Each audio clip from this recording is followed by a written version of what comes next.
You might think the flames devouring my tiny cabin were the worst part of that freezing night, but you would be wrong. The real pain was watching my parents drive away in their luxury car, leaving me with nothing but ashes and a cruel goodbye. They thought I was a homeless failure who had lost everything. They had no idea that the fire only destroyed my disguise, leaving behind a secret empire worth hundreds of millions of dollars. My name is James Smith, and at 32 years old, I stood in the snow and watched my entire existence turn into a pillar of violent orange flame. The heat was blistering against the front of my body, searing my skin and singeing my eyebrows, while the merciless winds of a New Jersey blizzard clawed at my back. It was a grotesque contradiction of temperature, a physical manifestation of the hell I was living in.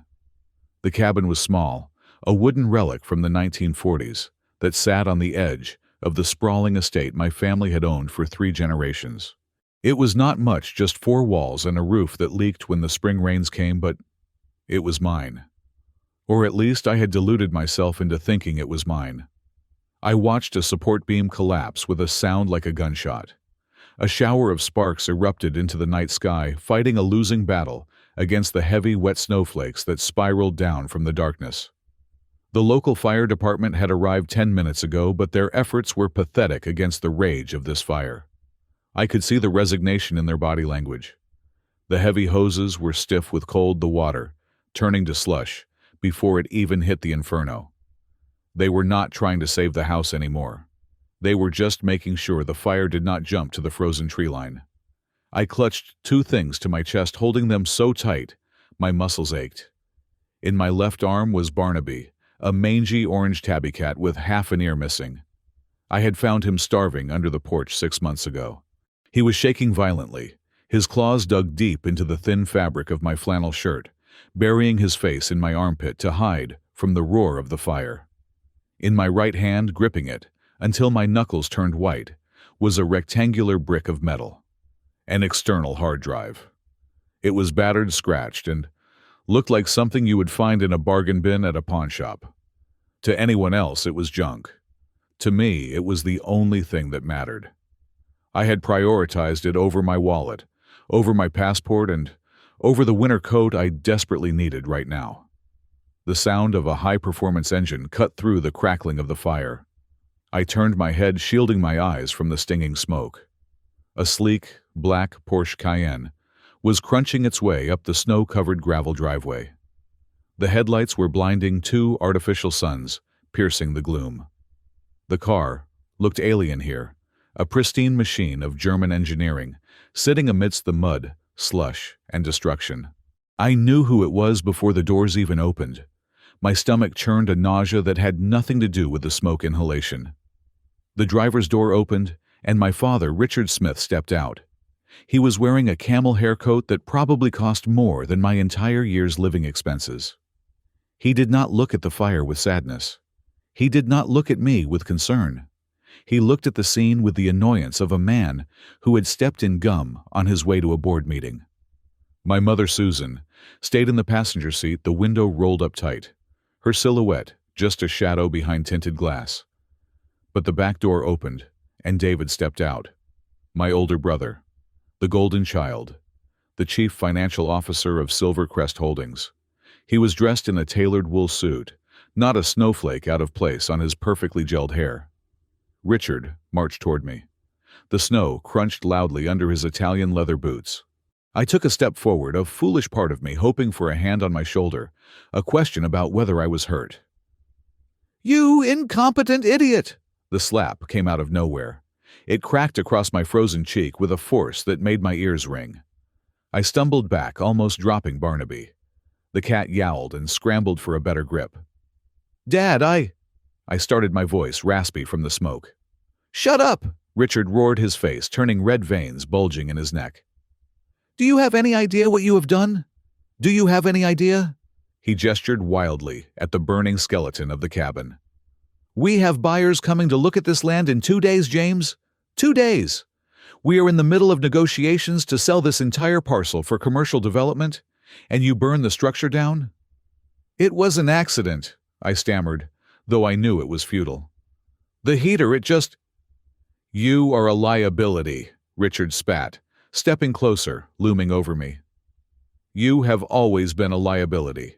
We let you live here out of charity. We let you squat in this hovel because you were too pathetic to make it in the real world like David.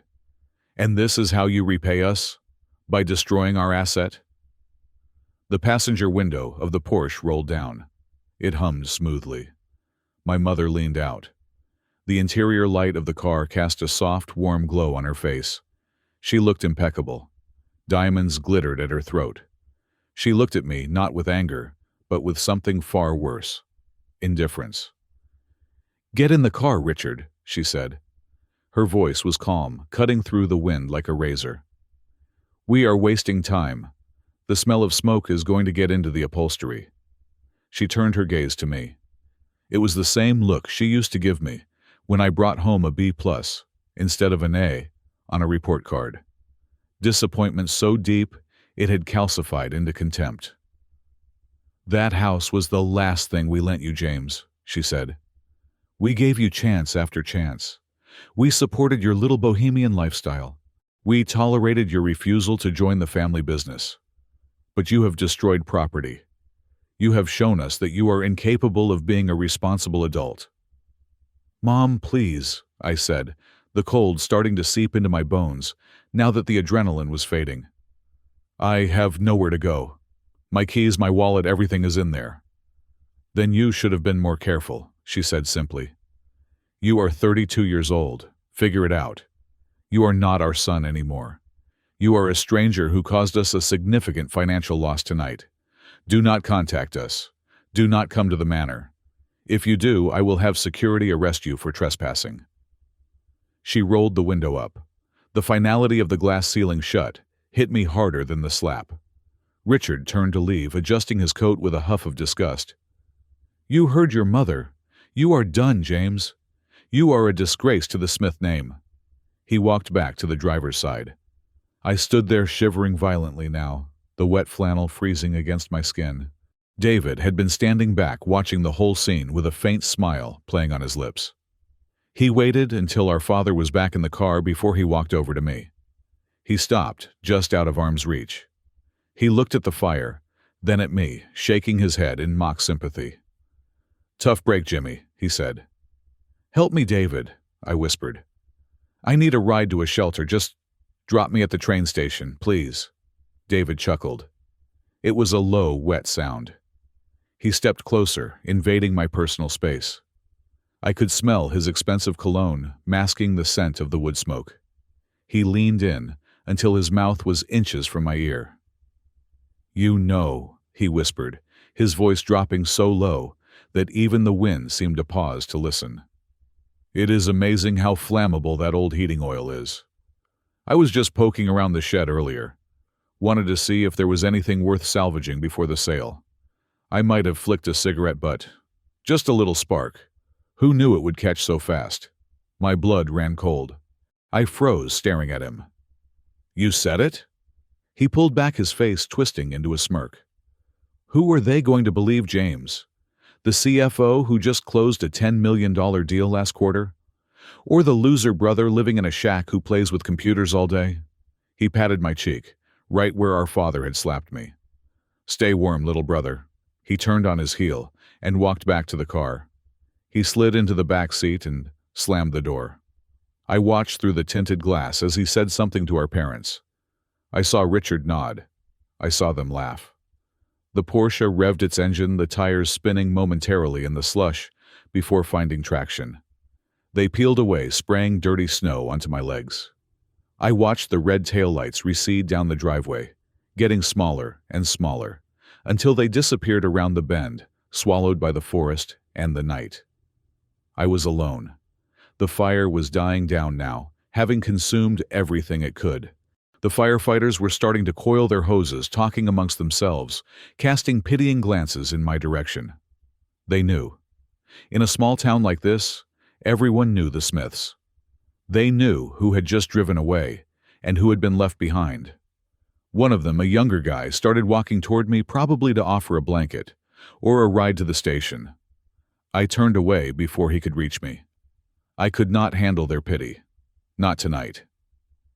I began to walk. The nearest bus stop was 3 miles away down the main highway.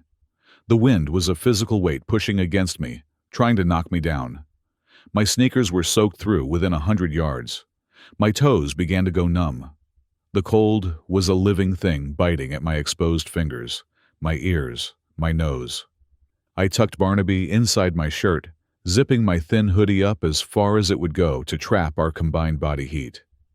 The cat had stopped shaking and was purring softly against my chest, a small vibration of life in a world of death. As I walked, the physical pain of the cold began to merge with the memories of my childhood. It was a long, agonizing montage of rejection.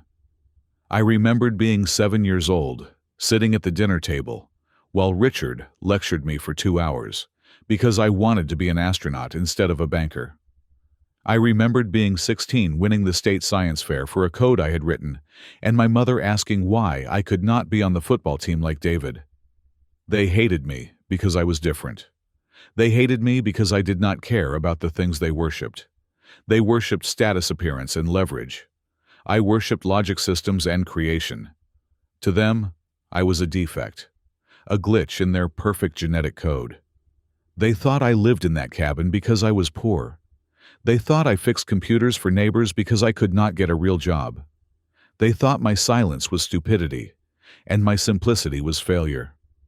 The wind howled, blowing snow directly into my eyes. I stumbled, my knee hitting the frozen asphalt. I gasped, the air burning my lungs. I wanted to lie down. It would be so easy to just lie down in the snow and sleep. The cold was starting to feel warm, a dangerous sign of hypothermia. No, I gritted out through chattering teeth. I forced myself up. I clutched the hard drive tighter. It was the only warm thing left in my world, or maybe I was just imagining the heat coming from it. I trudged on. 1 mile, 2 miles. Finally, the dim yellow light of the bus shelter appeared in the distance. It was a concrete box covered in graffiti, smelling of urine and stale tobacco, but it had 3 walls and a roof. I collapsed onto the metal bench, my body shaking so violently that my teeth clicked together like castanets. I looked down at my hands. They were blue. My fingernails were purple. I was a mess of soot snot and freezing water. I was the picture of a broken man. I was exactly what Richard and Susan said I was. A homeless failure, a disgrace. But as I sat there catching my breath, a strange sensation washed over me. It was not despair. It was not grief. It was clarity. For 32 years I had tried to earn their love. I had dimmed my own light so I would not blind them. I had hidden my true self to avoid making David feel insecure. I had played the role of the black sheep because it was the only role they allowed me to have. And tonight, they had set me free. They had burned the stage and fired the actor. I looked at the hard drive resting on my knee. The casing was scratched, but the solid-state drive inside was military-grade, indestructible. Inside that small metal box was the culmination of 10 years of work. Algorithms that could predict market trends with 99% accuracy. Artificial intelligence protocols that were 5 years ahead of anything Silicon Valley had produced.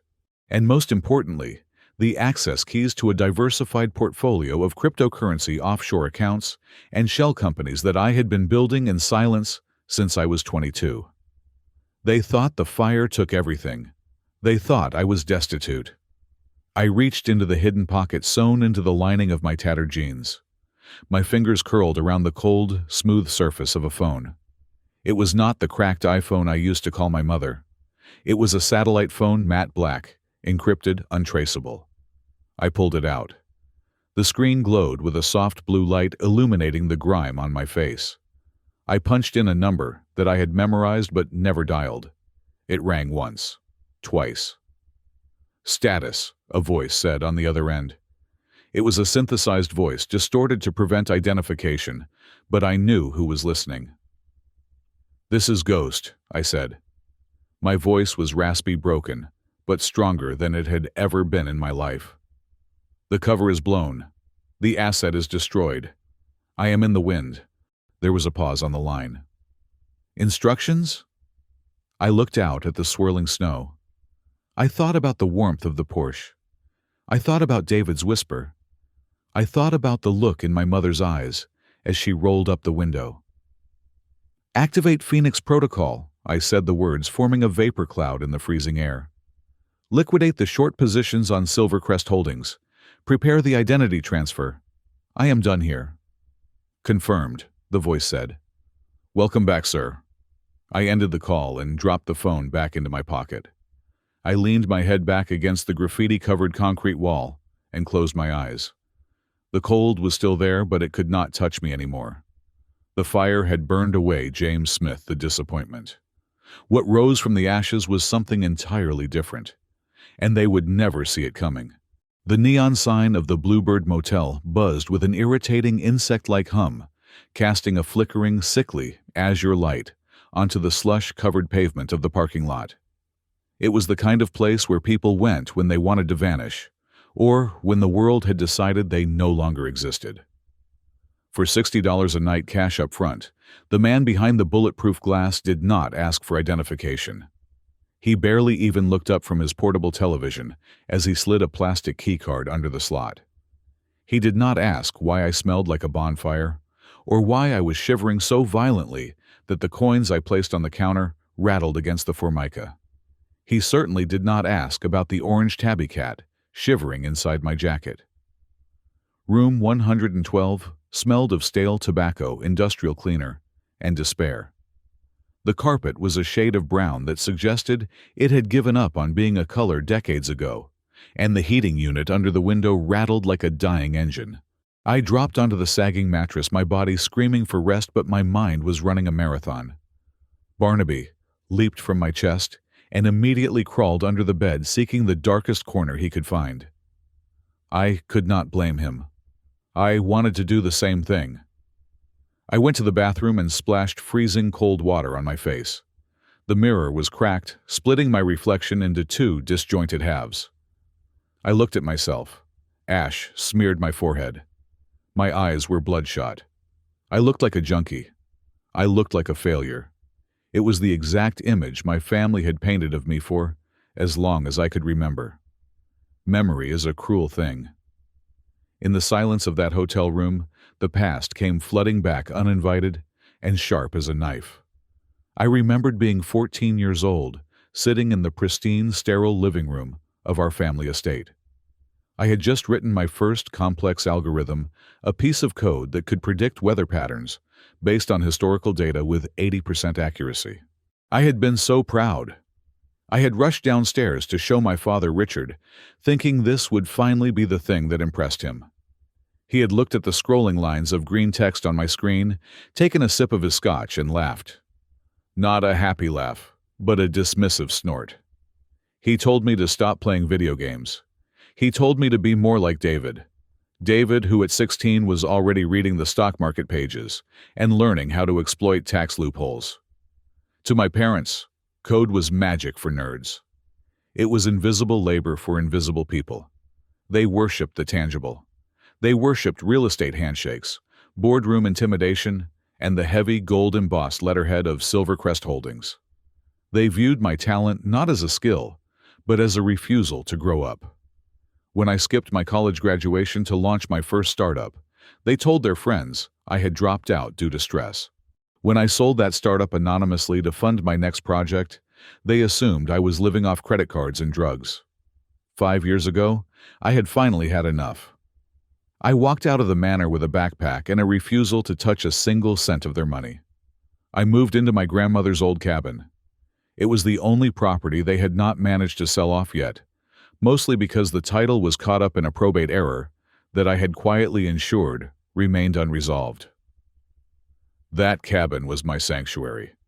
It was where I stripped away the identity of James Smith, the disappointment, and built something else entirely.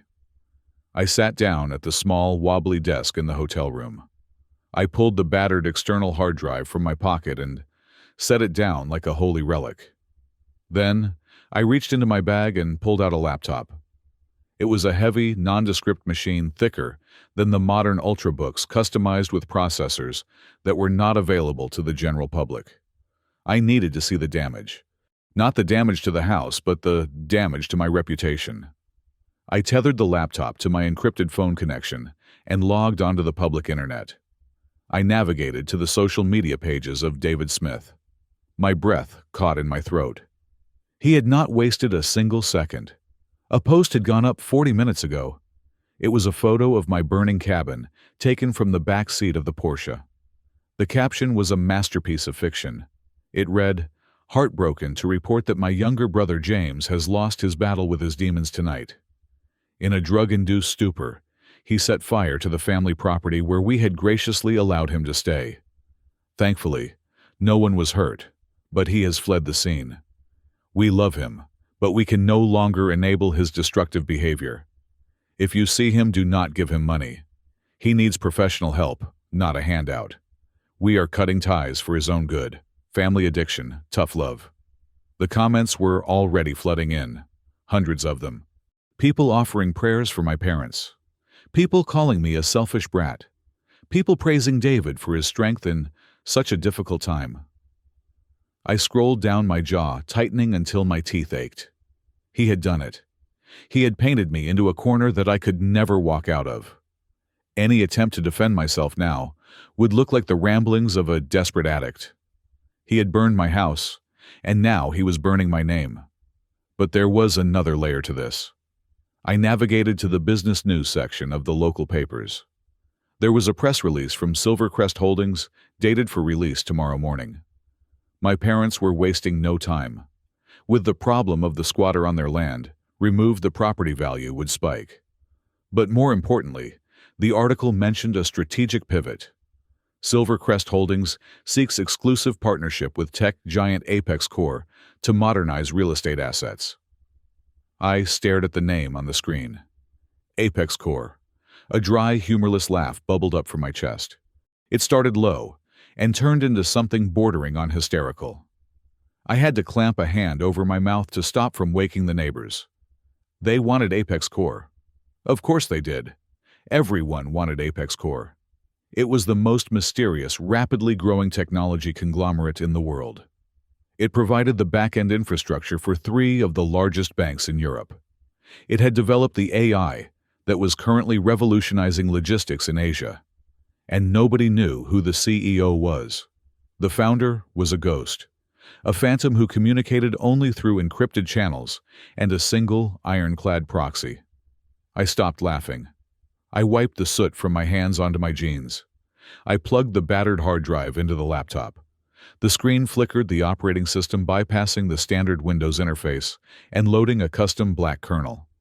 A single prompt appeared: authenticate. I typed in a string of 64 characters from memory. The screen cleared, and a logo appeared. It was a stylized geometric phoenix, rising from a digital grid. Underneath it were the words, Apex Corp. Welcome, Administrator Ghost. My parents were chasing a ghost, and they had just left him shivering in the snow. I opened the financial dashboard. The numbers scrolled past in a waterfall of data. My personal liquidity was currently sitting at $214 million. The valuation of Apex Corp, which I owned 100% of, through a complex web of shell companies in the Cayman Islands and Singapore, was approaching $4 billion. I could buy Silvercrest Holdings 10 times over and burn it to the ground just for sport. I could buy the Porsche they drove away in and crush it into a cube. But that was too easy. That was too clean. I pulled up a secure voice over IP dialer and entered a specific frequency. It rang once before being answered. "Sir?" The voice was crisp, professional, and female. It belonged to Sarah, my right hand, my proxy, and the only person on earth who knew that the billionaire founder of Apex Corp was a guy who shopped at thrift stores and lived in a wooden shack. "I need an extraction from my current situation, Sarah," I said, my voice steady. "But not a physical one. I need a new base of operations." "The protocol alert came through," Sarah said. "I assumed the worst. Are you injured?" Minor burns. Smoke inhalation. My pride is a little bruised, I said, looking at the peeling wallpaper. Listen to me carefully. I want the penthouse at the Obsidian Tower in Manhattan, the one that has been off-market for 6 months. The top 3 floors? Sarah asked, the sound of typing echoing in the background. That is the most expensive residential listing in the city right now. The landlord requires a background check and a board interview. Buy the building, I said. Use the shell company number 4. The transaction needs to be done by tomorrow morning. I want to move in by noon. And Sarah? No names. The tenant is Mr. J. That is it. Understood, Sarah said, her tone not wavering for a second. Consider it done. Sir, there is something else. Since you activated the Phoenix Protocol, I ran a deep dive on the entities associated with your previous identity, specifically Silvercrest Holdings. I leaned forward. What did you find? They are desperate, sir. The financial reports they release to the public are fiction. I managed to get a backdoor into their internal accounting server about 10 minutes ago. Your brother David Smith has been funneling company funds into offshore gambling sites for 2 years. He is down nearly $4 million. The company is technically insolvent. They are floating on loans to pay off other loans. I sat back the chair, creaking loudly. It made perfect sense. The desperation to sell the land, the anger, the arson. David was not just being cruel.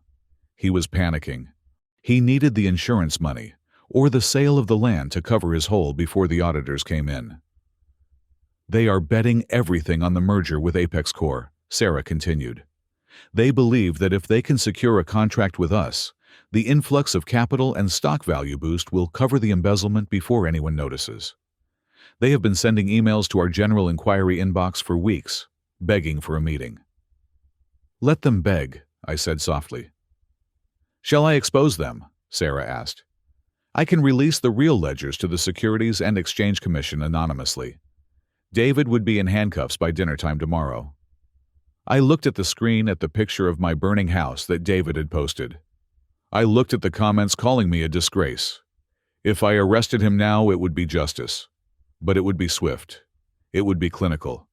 He would go to jail and my parents would play the victims, claiming they were deceived by a bad son. They would never understand the pain they caused. They would never feel the cold I felt tonight. No, I said. Not yet. Sir? If we kill the company now, they die as martyrs, I told her. I want them to have hope. I want them to believe they have won. I want them to think they have secured the deal of a lifetime. I want to lift them up so high that when they fall, they shatter. I paused, watching a cockroach scuttle across the floor near the television stand. Schedule a meeting with Silvercrest Holdings, I ordered. Tell them Apex Corp is interested. Tell them the chairman himself is reviewing their portfolio. String them along Sarah. Make them dance. And David. Let him think he got away with it, I said. Let him feel safe. That is when people make mistakes. Very good, sir. I will arrange the transport to Manhattan for tomorrow. A car will be waiting at the corner of 4th and Main at 10 in the morning. Make it a generic sedan, I said. I am still playing the role of the ghost. Understood. Good night, James. Good night, Sarah. I hung up. The silence returned to the room, but the oppressive weight of it was gone. I was no longer a victim trapped in a cheap motel. I was a predator lying in wait. I closed the laptop and lay back on the bed, staring at the water-stained ceiling. I reached down and blindly petted Barnaby, who had finally worked up the courage to peek his head out from under the bed frame. We are going to be okay, buddy, I whispered to the cat. We are moving up in the world. My parents thought they had discarded a piece of trash. They did not realize they had just thrown a match into a powder keg. And I was going to enjoy watching the explosion in slow motion. The fire they started tonight was going to burn them, not me. I closed my eyes, and for the first time in 5 years, I slept without worrying about the future.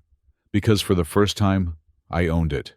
3 days later, I was standing 70 stories above the streets of Manhattan, looking down at the city like a god gazing upon a colony of ants. The glass walls of the penthouse were thick, bulletproof, and soundproof, reducing the chaotic symphony of New York City to a silent, moving picture. I adjusted the cuffs of my jacket. It was a bespoke suit, midnight blue, tailored from vicuna wool. It had cost me $12,000, a sum that used to be my living budget for an entire year. Now it was just a line item on a credit card statement I would never bother to read. The fabric felt unnatural against my skin, which was still callous from years of working with hardware and chopping wood, but I had to admit the armor of wealth was comfortable. I turned away from the window and walked across the sprawling living room. The floor was Italian marble, cold and hard. The furniture was minimal, modern, and obscurely expensive. Barnaby, my one-eared alley cat, was currently curled up on a white leather sofa that probably cost more than a Honda Civic. He was eating fresh sashimi from a crystal bowl. He seemed to have adjusted to the upgrade in lifestyle much faster than I had. I sat down at the command center I had set up in the study. Unlike the chaotic nest of wires in my old cabin, this was sleek. 3 massive monitors hovered above a glass desk. On the center screen, the stock ticker for Silver Crest Holdings was flashing red and green in a rhythmic dance. I took a sip of espresso and tapped a key. With a single command, I dumped a small packet of short sell orders onto the market through a shell company in the British Virgin Islands. On the screen, the Silver Crest graph dipped. It was a small drop, just 2%, but enough to cause a panic in their boardroom. I watched the numbers slide. I imagined my father Richard screaming at his secretary. I imagined my mother Susan clutching her pearls and wondering if she should cancel her upcoming trip to Paris. Then, 10 minutes later, I bought the shares back through another shell company, stabilizing the price. I was playing with them. I was the invisible hand shaking their foundation, making them feel the tremors without letting the house collapse. Not yet. I needed them desperate. I needed them terrified. My secure line buzzed. It was Sarah. "Report," I said, leaning back in the Herman Miller chair. "The bait is taken, sir." Sarah's voice was crisp. "Your parents are currently liquidating assets to maintain their liquidity. They just sold the vacation home in the Hamptons for 20% under market value. They are bleeding cash." "And the lifestyle?" I asked. "Unchanged," Sarah replied. "Actually, it has accelerated. Your mother purchased a diamond necklace this morning for $40,000. She told the jeweler it was an investment. Your father has ordered a new Bentley. They are spending money they do not have to keep up appearances. They are terrified that if they look poor, the deal with Apex Core will fall through." I smirked. It was classic Richard and Susan. When the ship is sinking, paint the deck gold. "And David?" I asked. The name tasted like ash in my mouth. "David is unraveling," Sarah said. "My access to the company's internal log shows unauthorized transfers. He has mortgaged the company's main distribution warehouse to a private lender with ties to organized crime. He forged your father's signature on the documents. He is trying to cover his gambling debts before the auditors for the merger arrive." "He is digging his own grave," I murmured. "He is desperate to close the deal with you," Sarah noted. "Or rather, with the chairman of Apex Core. He believes the signing bonus will be enough to pay off the loan shark and buy back the warehouse title before anyone notices." "Let him believe it," I said. "Keep the pressure on. I am going out for dinner." "Do you require security, sir?" "No. I want to test the disguise." I hung up and walked to the full-length mirror in the hallway. The man staring back at me was a stranger. The beard was gone, replaced by a clean shave that revealed a sharp jawline I had forgotten I had. My hair was cut short, styled with expensive product. The soot and grime were gone. The look of the starving artist was gone. I looked like one of them. I looked like a shark. I took the private elevator down to the garage where a black sedan was waiting. I did not drive. I had hired a driver, a silent ex-Marine named Marcus, to maintain the illusion of high status. "Where to Mr. J?" Marcus asked, using the alias I had adopted for this new life. "Le Joyeux," I said. "I believe I own it." "Yes, sir. You acquired the holding company that manages it yesterday morning. Le Joyeux, was the kind of restaurant where a salad cost $50, and the waiters looked down on you if you did not order the wine pairing. It was a temple of pretension, exactly the kind of place my brother David frequented to feel important. I walked in. The maitre d', a thin man with a mustache that looked drawn on, stiffened. He had been briefed that the new owner might stop by, but he did not know my face. I simply flashed a black card that Sarah had prepared. "Mr. J," the man stammered, his eyes widening. "We were not expecting you. Your table is ready. The private alcove." "No," I said, scanning the room. "Put me in the center. I want to see the clientele." I was seated at a prime table. I ordered a bottle of Pinot Noir that was older than I was and sat back to watch the show. The room was filled with the glitterati of New York. Politicians' heirs, socialites. They laughed too loud and ate too little. Then I saw her, Elena. She walked in 20 minutes later. She was wearing a red dress that left very little to the imagination. She looked stunning in the way a poisonous flower looks stunning. She was alone. She checked her phone, frowned, and sat at the bar, looking annoyed. Elena had been the love of my life for 3 years. She had lived with me in the cabin. We had shared cheap wine and dreams. Then, the moment David flashed his company credit card and promised her a life of luxury, she had packed her bags. Her parting words to me had been, "I can't eat love, James. I need a man with a future, not a project." Now, she was dating the man with the future, and she looked miserable. I signaled the waiter. "Send the lady at the bar a glass of this wine, and tell her Mr. J would be honored if she joined him." I watched as the waiter approached her. Elena looked at the wine, then at the waiter, and finally her eyes scanned the room until they landed on me. She squinted. I held my breath. If she recognized me, the game was over.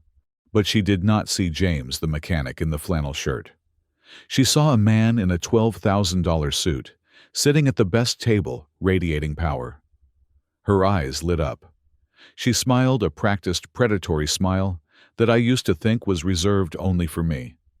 She picked up her glass and sauntered over. "Mr. J?" she purred, sliding into the chair opposite me. "That is a very generous pour for a stranger." "I hate drinking alone," I said, pitching my voice slightly lower, more resonant. "And I hate seeing a beautiful woman look so bored." She laughed, tossing her hair back. "Is it that obvious? My boyfriend is late. Again. He is probably stuck at the office, or so he says." "Business before pleasure?" I asked, pouring her more wine. "A foolish man." "A broke man," she corrected, her voice dripping with venom. "He acts like he owns the city, but I had to pay for my own Uber here. Can you believe that? He is the CFO of Silvercrest Holdings, and his cards are getting declined." I took a slow sip of wine to hide my smile. My financial blockade was working faster than I thought. "Silvercrest," I said thoughtfully. "I have heard of them. Family business, right?" "A mess is what it is," Elena sighed.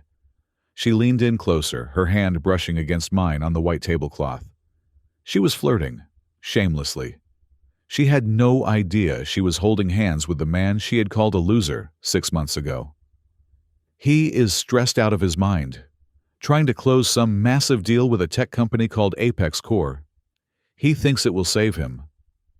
"And you?" I asked, looking into her eyes. "Do you think it will save him?" "I hope so," she said, looking at the diamond bracelet on her wrist. "If he does not get his act together, I am gone. I have options." She looked at me suggestively. "I like men who are established. Men who know what they want." "I know exactly what I want," I said, holding her gaze. The waiter brought a platter of oysters. Elena ate one with delicate precision. The alcohol was hitting her fast. She was frustrated, and frustration makes people talk. "You know the funny thing," she said, lowering her voice to a conspiratorial whisper. "He is so paranoid. He thinks the universe is out to get him. He came home 3 nights ago smelling like gasoline and looking like he had seen a ghost." My heart stopped for a second. I kept my face impassive. Gasoline? Car trouble? Elena giggled. No. He burned down a house. Can you believe that? His brother's house. A little shack in the woods. I gripped the stem of my wine glass so hard I thought it would snap. Why would he do that? Sibling rivalry? Covering his tracks, Elena said, waving her hand dismissively. David is an idiot, but he is a cunning idiot. Apparently he had hidden some forged land deeds in the floorboards of that cabin years ago. Some scam about zoning rights he pulled on his parents without them knowing. He needed to destroy the papers before the land was sold. She took another sip of wine, oblivious to the fact that she had just confessed to a felony on her boyfriend's behalf. He went there to get the papers, she continued, but he couldn't pry the floorboards up in the cold, so he just whoosh, burned the whole thing down. He figured fire destroys paper better than a shredder. I felt a coldness spread through my chest that was far more chilling than the winter wind. Did he know his brother was inside? I asked. My voice was deadly quiet, but Elena was too drunk to notice the change in tone. She shrugged. He said he saw a light on, but he didn't care. He said James, that's the brother, was a leech anyway. Said if he died it would solve two problems. No witness to the fire, and no more heir to claim a share of the estate. She laughed again. God, that sounds awful when I say it out loud. But you have to understand, James was a loser. He literally brought nothing to the table. I stared at her. I looked at the woman I had once planned to propose to. I looked at the beautiful face that hid a soul of rotting garbage. It wasn't an accident. It wasn't even just a cruel prank to leave me homeless.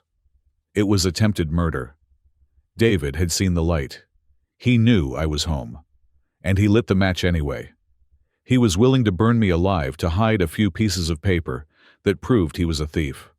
And my parents were covering for a murderer. My appetite vanished. The luxury of the restaurant, the expensive suit, the wine, it all felt like a stage set. The only real thing in the world was the rage burning in my gut. I stood up abruptly.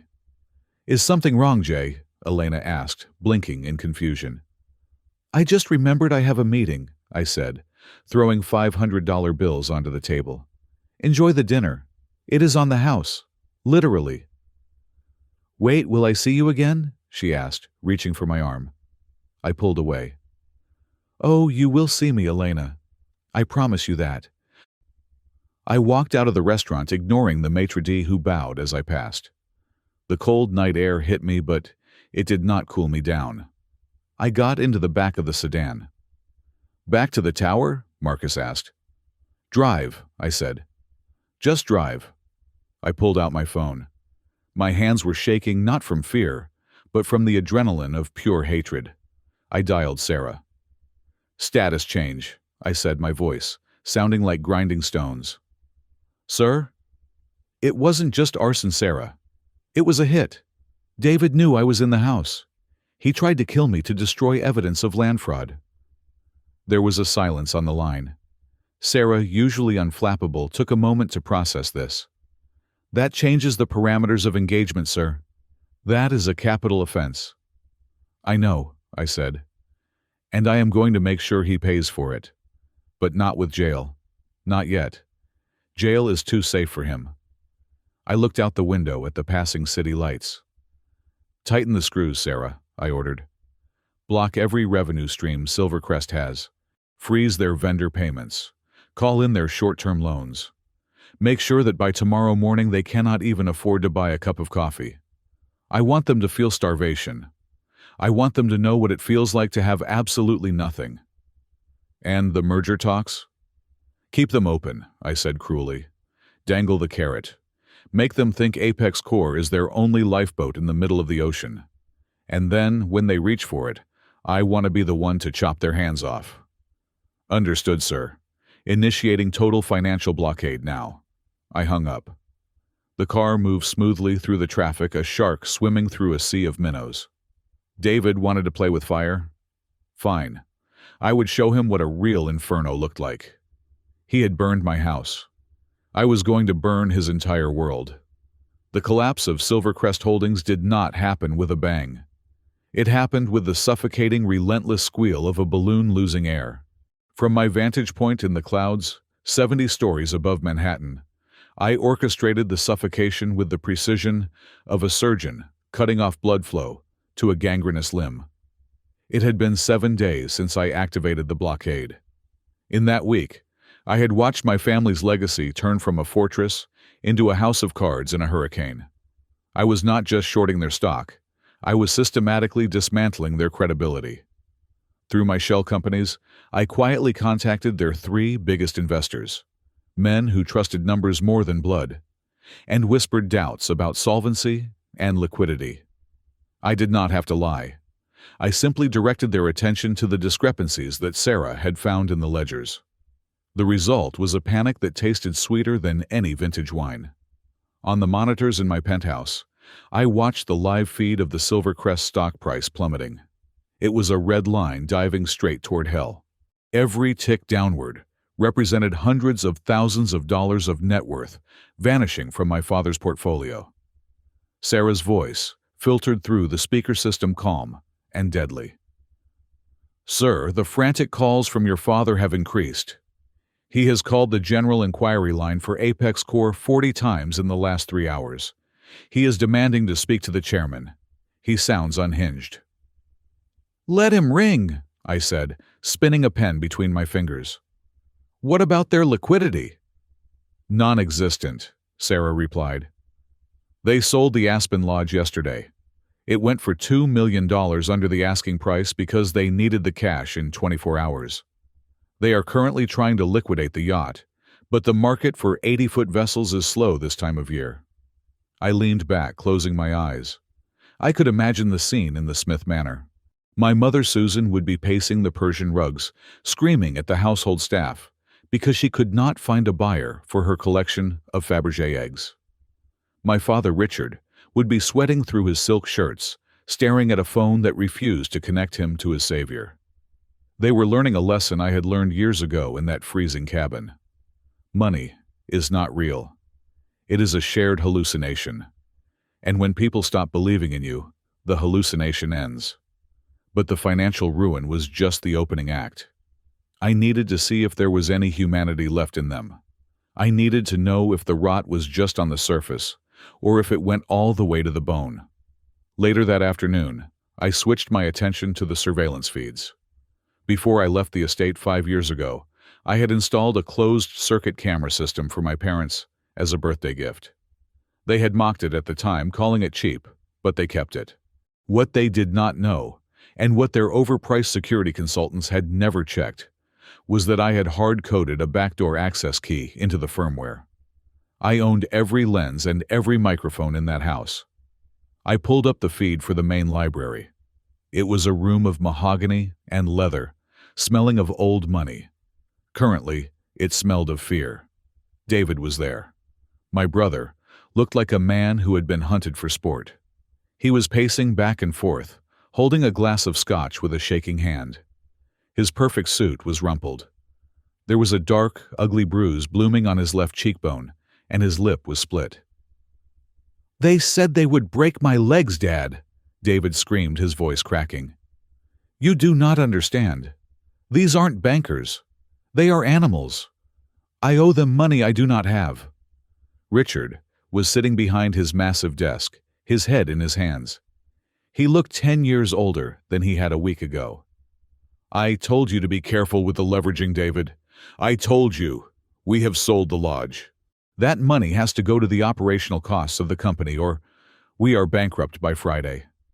I cannot give it to your loan sharks." "If you don't, I am dead." David smashed his glass against the fireplace. "This is all his fault. It is James. He is cursing us from wherever he is. Ever since that night, everything has gone wrong. He is like a cancer." I watched, stone-faced. Even in his moment of reckoning, David could not take responsibility. He had to invent a supernatural reason for his failure, rather than admit he was a thief and a gambler. "Stop it," Susan snapped from the corner chair. She was clutching a handkerchief. "James is gone. We have to focus on the merger. If Apex Corp signs the deal, we get the injection of capital. We can pay off everyone. David, you just need to hold them off for another week." "They won't wait a week," David yelled. This was the moment. I picked up my phone and typed a command to a courier service I had hired anonymously. "Deliver the package now." On the screen, I saw the doorbell ring. The chime echoed through the library speakers. A maid entered carrying a small black envelope. "For Mr. and Mrs. Smith," the maid said nervously. The courier said it was urgent, regarding the fire. The room went silent. The air seemed to be sucked out of the space. Richard stood up slowly. He took the envelope. His hands were trembling. He tore it open and a single black USB drive fell onto the desk. There was no note. Just the drive. "What is that?" David whispered. He looked terrified. He knew what he had done. He knew what could be on there. Richard plugged the drive into his laptop. He turned the screen so Susan and David could see. I switched the audio feed to enhanced mode so I could hear every breath. On their screen, and on mine, the footage began to play. It was high-definition video, taken from a drone I had been testing that night, hovering silently above the tree line to capture thermal data for my weather algorithms. It had captured something else entirely.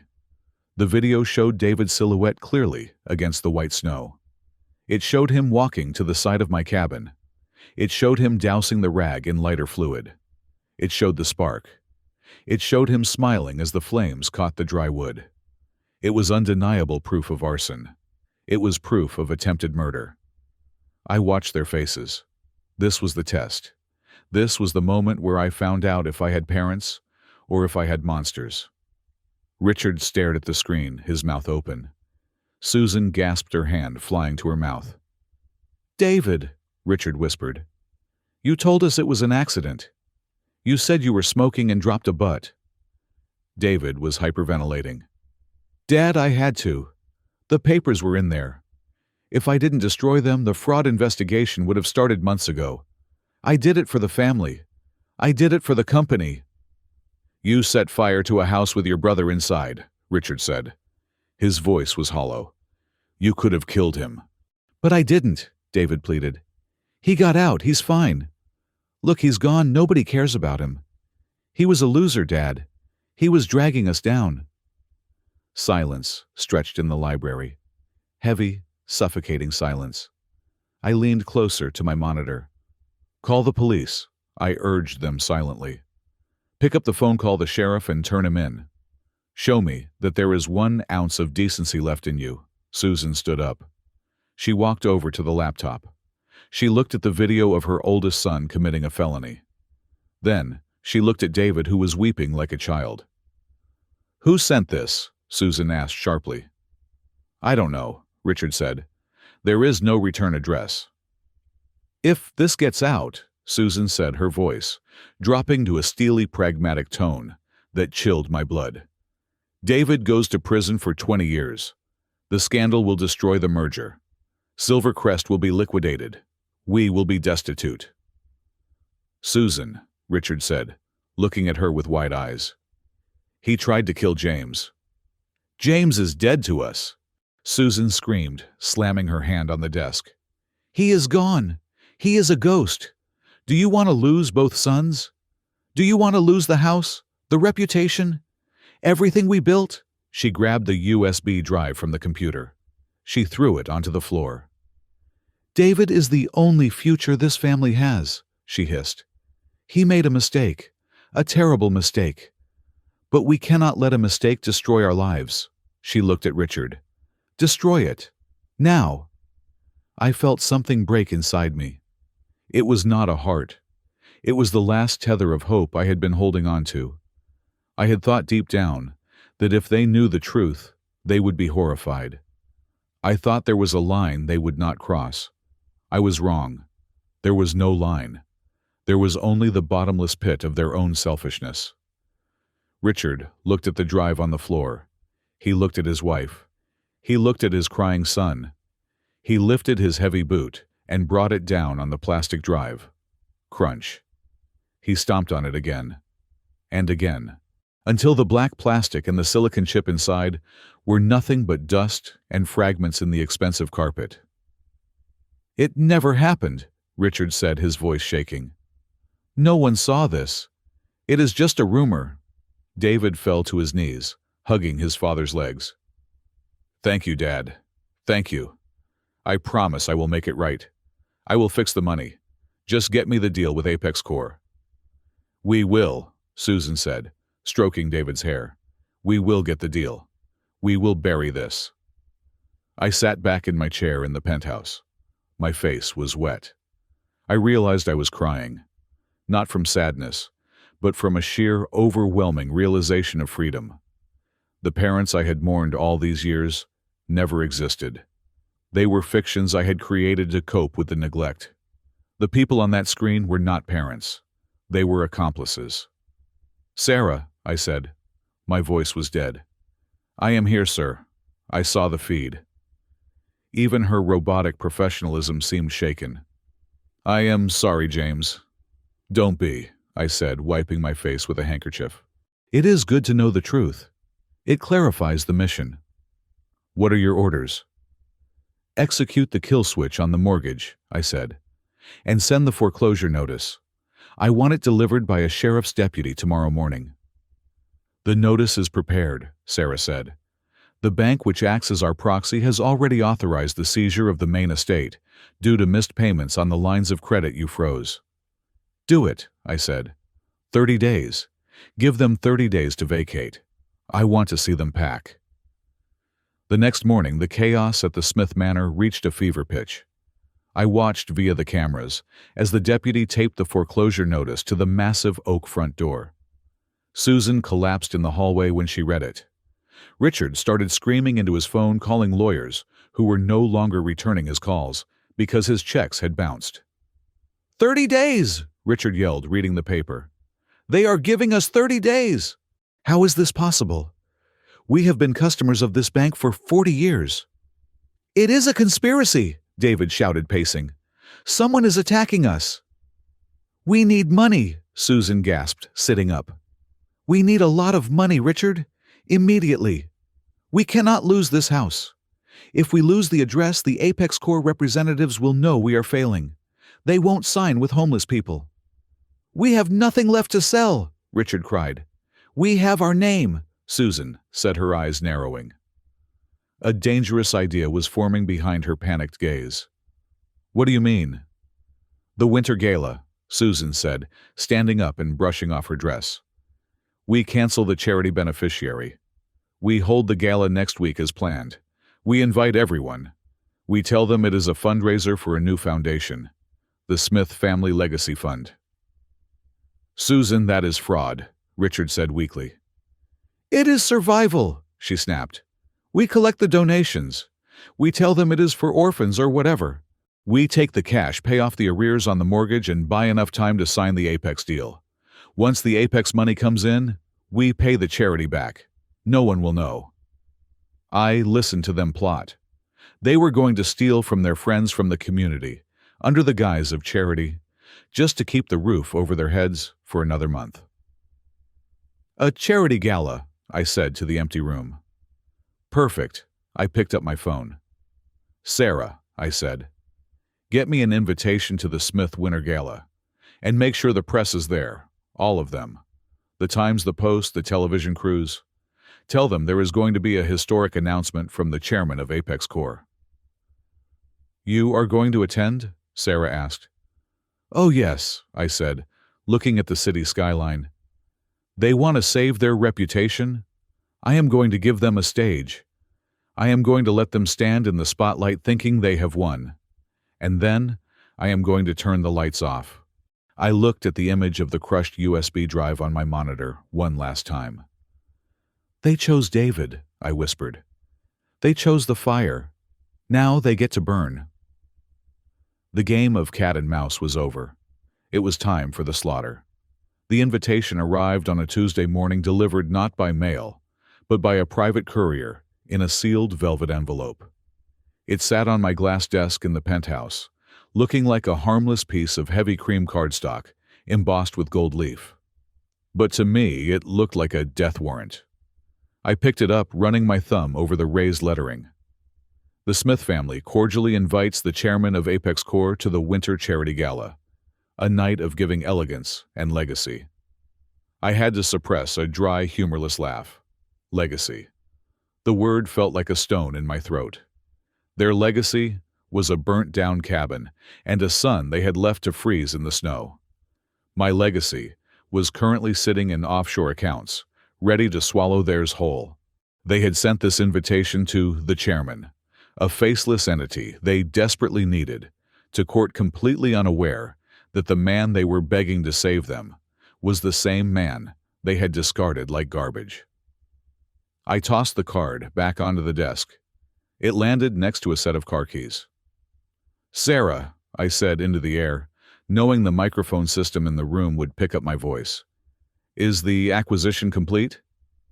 "Yes, sir," Sarah's voice replied through the hidden speakers. "The vehicle was delivered to the private garage 10 minutes ago.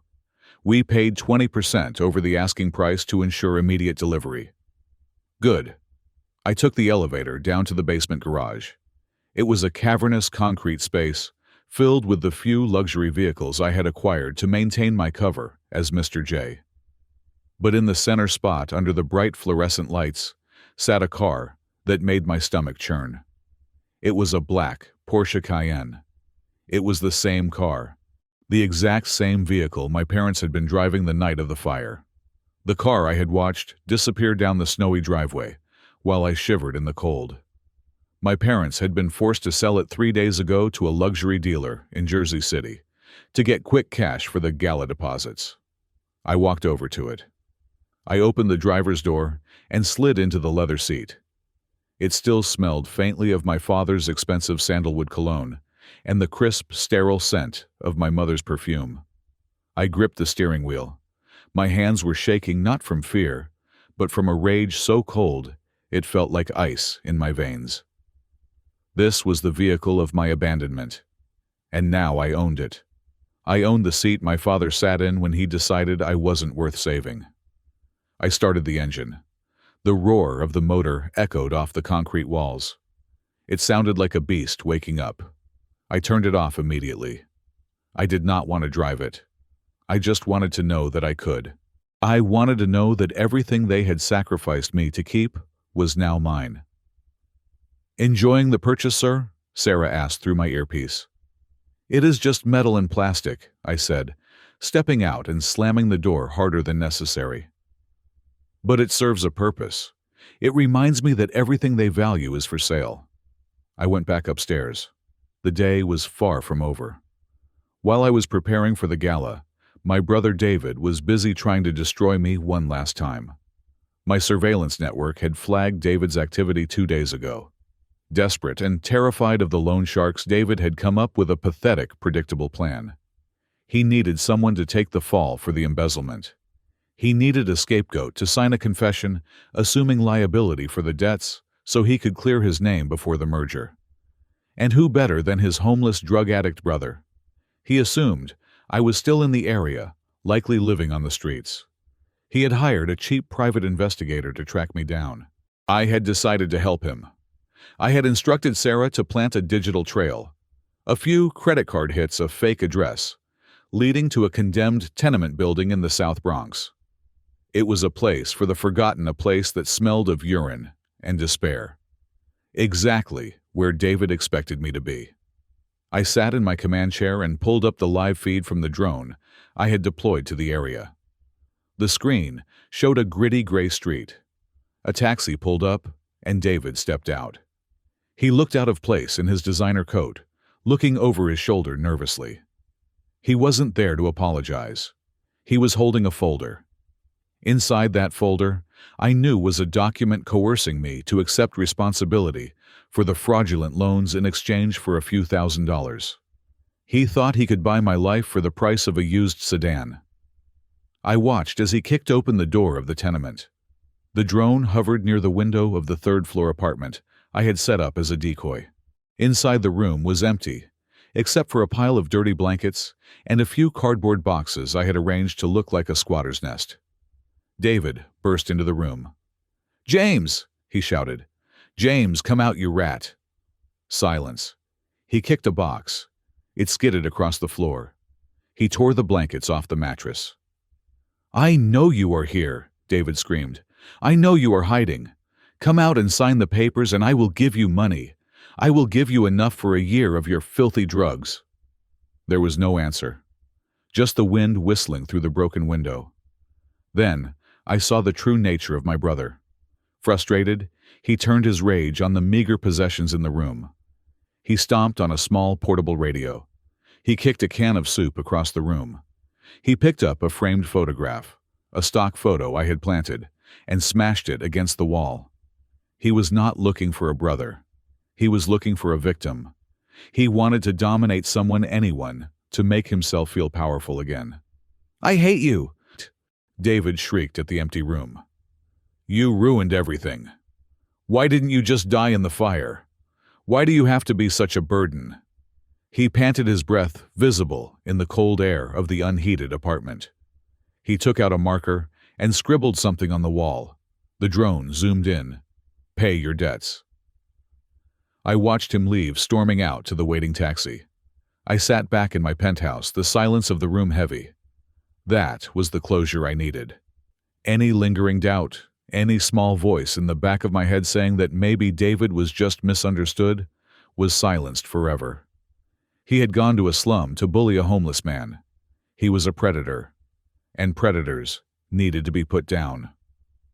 "Sarah," I said quietly. "Did you record that?" "High definition, sir. Encrypted and stored." "Good. Add it to the file for the police. But not yet. Let him have his night at the gala." The next phase was the legal guillotine. At 2 p.m, my personal attorney, Mr. Sterling, arrived. He was a man of few words and expensive tastes, a shark in a pinstripe suit who specialized in hostile takeovers. He laid a stack of documents on my coffee table. "The paperwork is finalized, Mr. J," Sterling said, pushing his glasses up his nose. "We have acquired the promissory notes from the 3 major creditors of Silvercrest Holdings. As of this morning, Apex Corp., or rather the holding company you control, is the primary debt holder of your parents' estate." "Meaning?" I asked, though I knew the answer. "Meaning you own the mortgage on their manor. You own the liens on their commercial properties. And you have the legal right to call in the full amount of the debt at any moment." I picked up the pen. The weight of it felt significant. "And if they cannot pay?" "Then we seize everything," Sterling said flatly. "The house, the cars, the furniture, the jewelry. They will be left with whatever is in their pockets." I signed the document. The scratch of the pen on the paper was the only sound in the room. It was done. I had just bought my parents' lives. "There is one more thing," Sterling said, pulling out a thinner folder. "The merger agreement they are expecting to sign at the gala. I have drafted it exactly as you requested. It looks standard, but Clause 14 allows Apex Corp to withdraw from the deal unilaterally within 24 hours if undisclosed liabilities are discovered." "Undisclosed liabilities like a CFO who commits arson and fraud," I said. "Precisely. You sign the deal, give them hope, and then, when the truth comes out, you void the contract. They will have announced the partnership to the world, and then you will pull the rug out. Their stock will go to 0 within minutes." "Perfect," I said. "Thank you, Sterling." He left, leaving me alone with a stack of papers that defined the destruction of the Smith family. But before the final act, I had one visit to make. I waited until dusk. I did not take the Porsche or the town car. I took a taxi to a small, quiet cemetery on the outskirts of the city, far away from the prestige of the Smith family crypt. I walked through the snow, the wind biting at my face, until I found a modest headstone under an old oak tree. Martha Miller, beloved grandmother. She was my mother's mother, but she was the only person in that bloodline who had ever shown me kindness. She was the one who left me the cabin. She was the one who taught me to read, who bought me my first computer when my parents refused. She had died 6 years ago, and with her, the last warmth in my life had vanished until I found Sarah and built Apex Corp. I brushed the snow off the granite. "Hey, Nana," I whispered. My voice cracked. "I am sorry, I haven't been here in a while. I have been busy." I knelt in the snow, ignoring the cold soaking into my pants. "They burned it, Nana," I said, the tears finally stinging my eyes. "They burned the cabin. The place where we used to drink cocoa. The place where I was safe. They destroyed it like it was nothing." I touched the cold stone.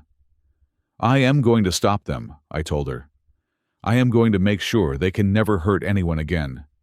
They think money makes them gods. I am going to show them that money is just paper." I stayed there for a long time, letting the silence of the graveyard settle my soul. This was not just revenge for me. It was justice for her. They had disrespected her gift, her legacy. They had treated her kindness as a weakness to be exploited. I stood up, wiping my eyes. The grief was gone, replaced by a cold, hard resolve. I was ready. I returned to the penthouse as the city lights began to twinkle below. It was time to suit up. I walked into the dressing room. Hanging in the center of the rack was a garment bag. I unzipped it. The suit was a masterpiece of tailoring. It was not black. It was a deep, iridescent blue. Midnight blue bordering on black, but under the light it shimmered with a specific hue. It was the color of a gas flame, the hottest part of the fire. I put on the crisp white shirt. I fastened the diamond cufflinks. I pulled on the trousers. And finally, I slipped into the jacket. It fit like a second skin. I looked in the mirror. James Smith, the boy in the flannel shirt, was gone. In his place stood the chairman, the ghost, the executioner. I slicked my hair back. I adjusted my tie. I looked powerful. I looked dangerous. Sarah walked in, or rather her voice filled the room, as I activated the main console one last time. "The car is ready, sir," she said. "The press has been briefed. The cameras are set up. Your parents are already at the venue. They are giving interviews talking about the bright future of the family." "Let them talk," I said, checking my watch. "The higher they climb, the harder they fall." "Sir," Sarah said, and for the first time, there was a hesitation in her voice. "Are you sure you want to do this publicly? We could destroy them quietly. We could just foreclose and let them fade away. Doing this on stage, it will be brutal. It will be humiliated on a global scale." I looked at my reflection. I remembered the slap on my frozen cheek. I remembered the taillights of the Porsche leaving me in the dark. I remembered David kicking the box in the empty apartment. "They did not hesitate to humiliate me," I said, my voice steady. "They called me a disgrace in front of the firefighters. They posted lies about me on the internet for the world to see. They destroyed me publicly, Sarah. I will respond publicly." I turned away from the mirror. "Let's go," I said. "It is time to introduce them to the chairman." I walked to the elevator, the heavy invitation card in my pocket, feeling like a grenade with the pin pulled out. The gala was waiting. And I was going to be the guest of honor they never expected. The Grand Plaza Hotel was a cathedral of old money. Crystal chandeliers the size of small cars hung from the gold-leafed ceiling, casting a warm, flattering light on the faces of New York's elite. The air smelled of expensive perfumed truffle oil and the crisp, starchy scent of money. To the casual observer, the Winter Charity Gala was the pinnacle of elegance. To me, standing just outside the massive mahogany double doors, it looked like a tank full of piranhas wearing tuxedos. I adjusted my midnight blue cuffs. The fabric shimmered under the hallway lights, a subtle reminder of the gas flame I had chosen to embody. Beside me, Sarah stood holding a tablet, her face impassive. Behind me were 4 security guards, mountains of men in black suits who made me look even more untouchable. Inside that room, my parents were currently performing the greatest acting roles of their lives. I had access to the live audio feed from the microphones placed around the room. I could hear my father Richard laughing too loudly at a bad joke made by a banking executive. "Oh, absolutely, Gerald. The market is volatile, but the Smith family has always known how to navigate a storm. We are actually expanding. Big news coming tonight. Huge news. I could hear the tremor in his voice. It was subtle, buried under decades of boardroom training, but it was there. He was terrified. He knew that if he did not walk out of this room with a check or a contract, the foreclosure notice taped to his front door would become a reality in 23 days. My mother, Susan, was working the other side of the room. "It is all for the children," she was saying to a woman who owned a chain of department stores. "This new foundation is our passion project. We want to leave a legacy of kindness." The irony was so thick I could almost taste it. A legacy of kindness from the woman who had told her own son to freeze to death because he was a financial liability. I checked the monitor Sarah was holding. It showed the VIP table. David was there, sitting next to Elena. He was drinking champagne like it was water. His face was flushed. "Trust me, babe," David was slurring slightly, leaning into Elena. "Once the chairman of Apex Corps signs the papers tonight, we are golden. I am going to be the CEO of the new subsidiary. We will get a penthouse in Tribeca. Better than this dump." Elena looked bored. She was scanning the room, likely looking for Mr. J, the mysterious billionaire she had met at the restaurant. She had no idea he was standing 50 feet away, about to burn her boyfriend's dreams to the ground. "It is time, sir," Sarah said. "The master of ceremonies is taking the stage." I nodded. "Let's make an entrance." Inside the ballroom, the lights dimmed. A spotlight hit the center stage. The chatter died down, replaced by the clinking of silverware and the rustle of evening gowns. "Ladies and gentlemen," the MC's voice boomed over the speakers. "Distinguished guests, tonight we have a surprise that will change the landscape of our industry. We are honored, truly honored, to welcome a man who has revolutionized technology and finance. A man who has never appeared in public before. Please welcome the founder and chairman of Apex Corps." The heavy doors in front of me swung open. A hush fell over the room.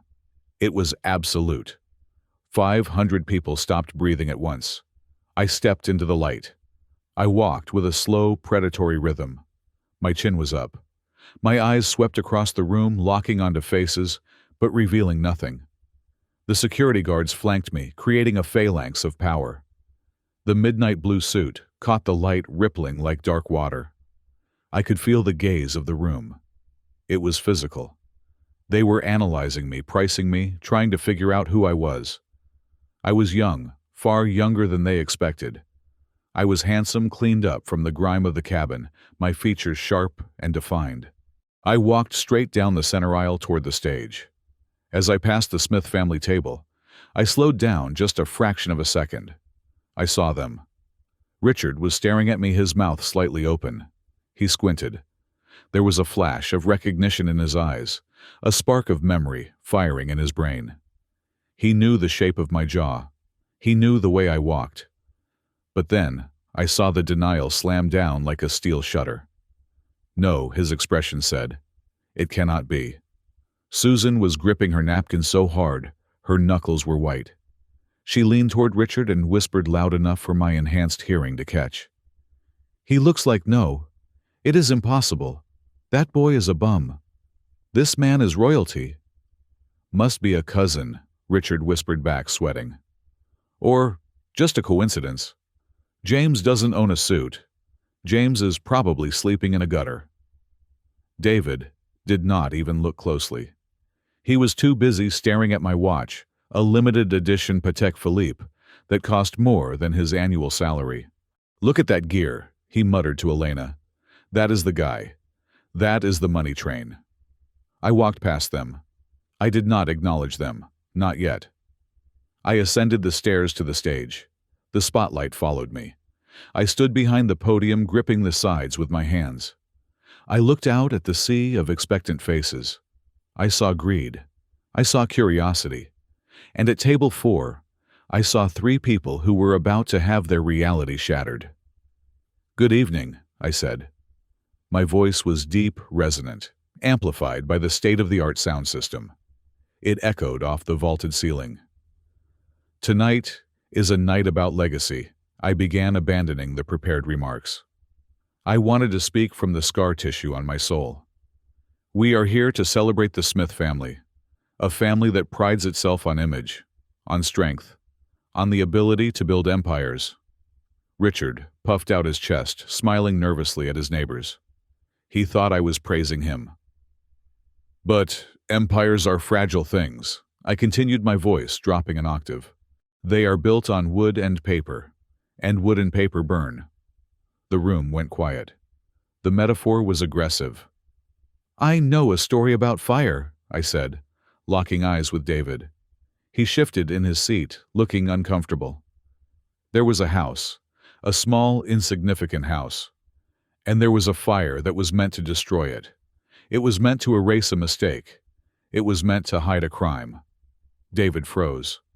His glass stopped halfway to his mouth. But fire is a funny thing, I said, leaning into the microphone. If you burn the wrong thing, you do not get ash. You get energy. You get purification. The fire stripped away the weakness. It stripped away the need for approval. And what walked out of that fire was not a victim. I paused. The tension in the room was palpable. People were glancing at each other, confused by the dark tone of the speech. What walked out, I said, was a creditor. I gestured to the screen behind me. The logo of Apex Core appeared, the geometric phoenix rising. You have all heard the rumors, I said, my voice returning to a business-like cadence. Silvercrest Holdings is in trouble. They are drowning in debt. They have lied to their shareholders. They have lied to you. A gasp rippled through the room. Richard stood up, halfway, his face turning purple. Susan grabbed his arm, trying to pull him down. But Apex Core is benevolent, I said with a cold smile. We are here to make an offer, a generous offer to save the Smith legacy from total bankruptcy. I clicked a button on the remote in my hand. The screen changed. Huge, bold letters appeared. Offer for acquisition of Silvercrest Holdings price. $1 conditions. Assumption of all liabilities. The silence that followed was deafening. It was the silence of a bomb that had landed, but not yet detonated. $1. It was not a sale. It was an eviction. It was a public declaration that their company, their life's work, was worth less than a pack of gum. It was an insult so profound it stripped the skin off their faces. Then the murmurs started. A low buzz that quickly grew into a roar of shock and laughter. People were covering their mouths. Competitors were smirking. Richard Smith exploded. He shoved his chair back so hard it tipped over. He marched toward the stage, his face twisted into a mask of pure, unadulterated rage. He forgot the cameras. He forgot the investors. He only knew that this stranger was humiliating him in front of his kingdom. "How dare you!" Richard screamed, his voice cracking. He stormed up the stairs, ignoring the security guards who stepped forward. I raised a hand, signaling them to let him pass.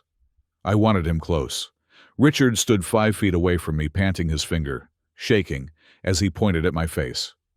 "Who do you think you are?" he bellowed, spit flying from his lips. "You come into my house? You insult my family?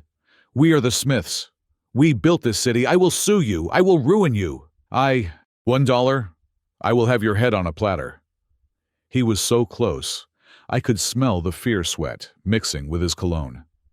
He looked into my eyes, searching for the fear he was used to inspiring in his subordinates. He found none. I looked at him. I looked at the man who had slapped me while my house burned. I looked at the man who had chosen a thief over a son. I reached up and slowly unbuttoned my jacket. I took a step forward, closing the distance until we were toe-to-toe. I dropped the projection of the chairman. I let the mask fall. I let the old James, the boy who just wanted his father to be proud, shine through for one fleeting second, just so he would recognize the ghost. "You do not recognize me, do you?" I asked softly. Richard blinked. He stared. He looked at the scar on my chin, a scar from falling off a bike when I was 7, a scar he had bandaged himself in a rare moment of fatherhood. His eyes widened. The color drained from his face so fast he looked like a corpse. His mouth opened and closed like a fish on a dock. "No," he whispered. "No, you are dead. You are gone." "I am the Phoenix Richard," I said, my voice cold as the grave. "I rose from the ashes you left me in." I leaned into the microphone so the entire world could hear the next words. "Hello, Dad," I said. "Long time no see." The reaction was instantaneous. A collective gasp sucked the air out of the room. A wine glass shattered somewhere in the back. Susan, still at the table, let out a scream that was half wail, half shriek. She covered her mouth with both hands, her eyes bulging. David stood up, knocking his chair over. He looked like he was seeing a demon. "James," he croaked. "But the fire," Elena dropped her clutch. She looked from the Mr. J she had flirted with to the James she had dumped. Her face went slack with horror. I stayed on the podium, towering over my father. He was shrinking. He was physically collapsing in on himself under the weight of the revelation. The powerful tycoon was gone. All that was left was a small, terrified old man standing next to the son he had betrayed. "You are the chairman?" Richard stammered, his voice trembling so hard the microphone barely picked it up.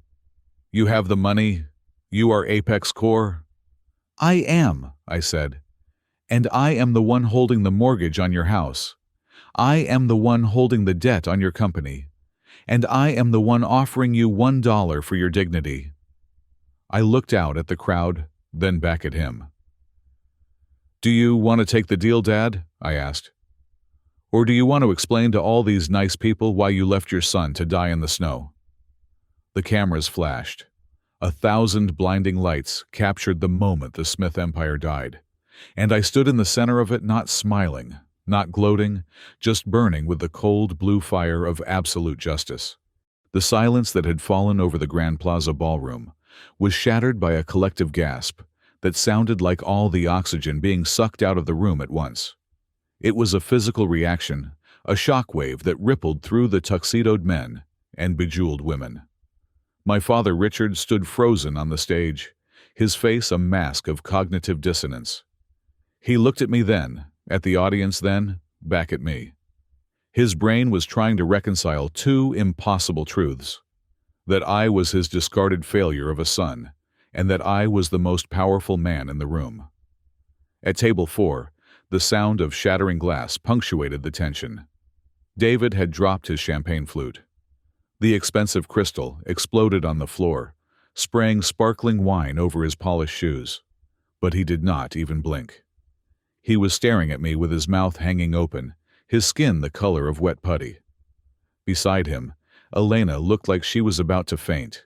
Her hand was clutching her throat, her eyes darting between me and the exit, calculating the cost of her betrayal in real time.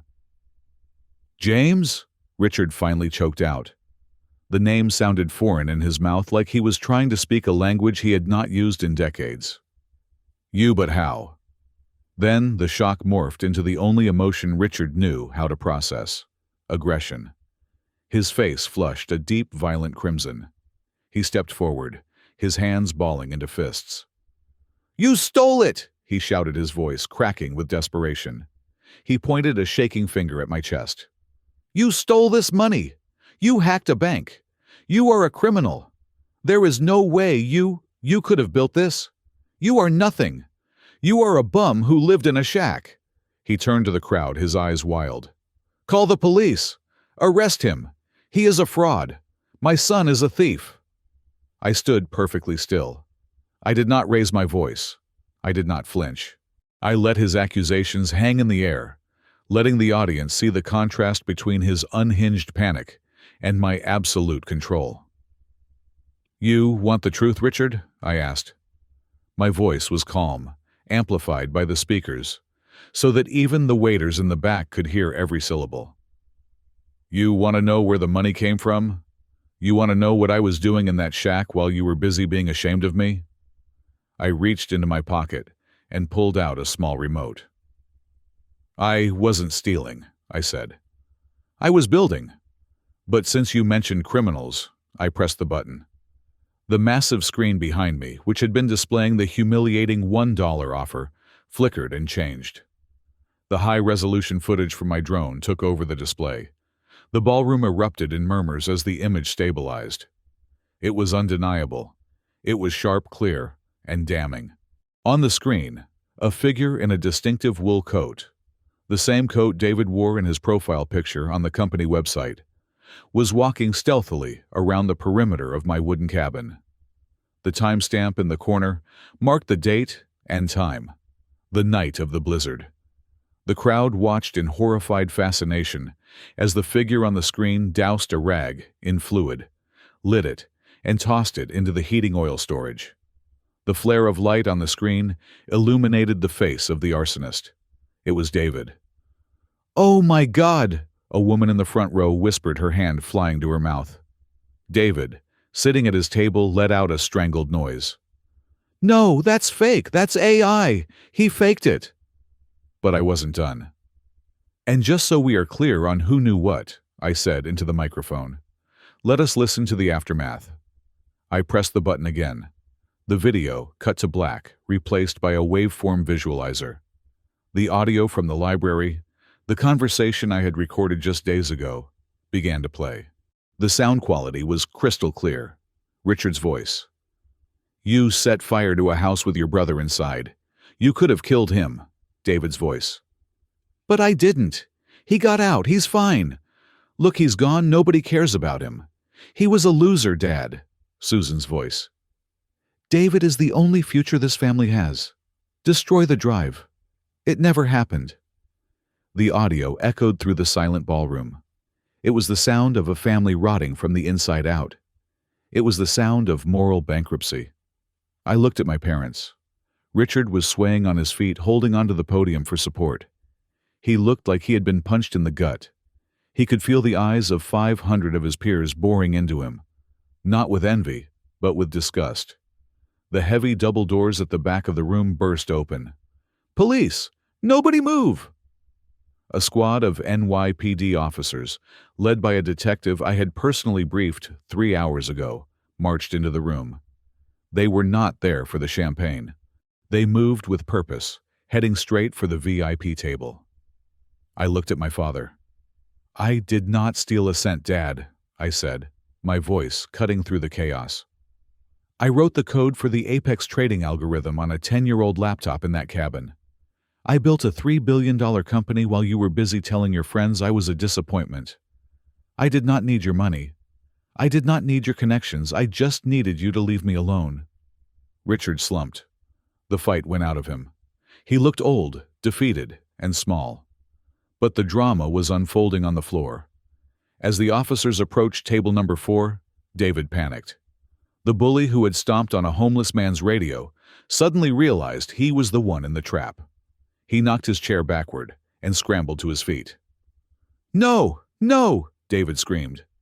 He tried to run toward the side exit, pushing a waiter out of the way. He made it about 10 feet before 2 of my personal bodyguards stepped into his path. They did not touch him. They just stood there, immovable walls of muscle and black suits. David bounced off them and fell to the floor. He scrambled backward on his hands and knees, looking around wildly. His eyes locked onto me on the stage. "James!" he shrieked. "James, tell them! Tell them it's a mistake! We are brothers! We are family, James! You cannot let them take me!" I looked down at him from the high ground of the stage. "Family," I repeated. "You lit a match, David. You watched it burn. You didn't care if I was inside. You didn't check. You just drove away to get dinner." "I was scared," David sobbed, snot running down his face, ruining his expensive silk tie. He crawled toward the edge of the stage, reaching up as if begging for salvation. "I didn't mean it. Please, James. I will sign anything. I will give you the company. Just call them off." The police officers reached him. They hauled him up by his armpits. One of them spun him around and slammed him against a pillar. The sound of handcuffs ratcheting shut was loud and metallic. "David Smith, you are under arrest for arson, insurance fraud, and attempted manslaughter," the detective announced. "Mom! Dad! Do something!" David wailed as they began to drag him out. And then, the most sickening moment of the night happened. My mother, Susan, who had been standing by the table in shock, suddenly seemed to reboot. Her survival instinct, honed by decades of social climbing, kicked into overdrive. She saw David being dragged away. She saw the ship sinking. And she looked at me, the new captain. She rushed toward the stage. She moved faster than I had ever seen her move. She ran up the stairs, her face contorting into an expression of tearful joy. "James!" she cried out. "Oh, my James!" She lunged at me, throwing her arms around me. She smelled of fear and expensive perfume. She buried her face in my chest, sobbing loudly enough for the cameras to pick it up. "Oh, thank God," she wept. "Thank God you are alive. We were so worried. I knew it. I knew you were brilliant. I told your father, didn't I? I said James is special. James is a genius." She pulled back, gripping my shoulders, looking up at me with eyes that were wet with fake tears, but hard with calculation. "My son," she said, her voice trembling with a performance worthy of an Oscar. "We were so hard on you because we wanted to push you. We knew you had it in you. It was all a test, darling, a test of character. And you passed. You built an empire. We are so proud of you. We can fix this, James. You and me. We can run the company together. We can get David a good lawyer. It was just a misunderstanding." The audacity was breathtaking. She was trying to rewrite history in real time.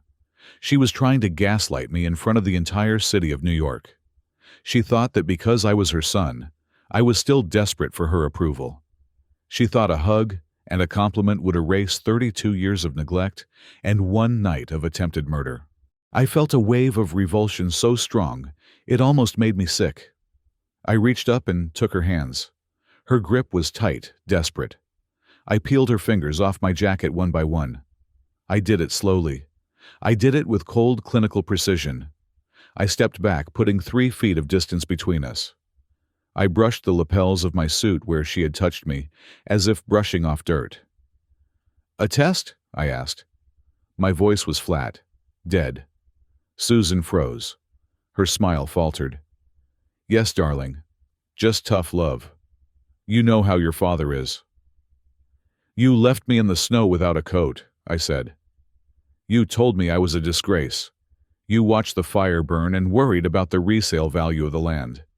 And when you thought I was dead or destitute, you covered up the crime to save your reputation." I looked at her and realized I felt absolutely nothing. The anger was gone. The hurt was gone. There was only indifference.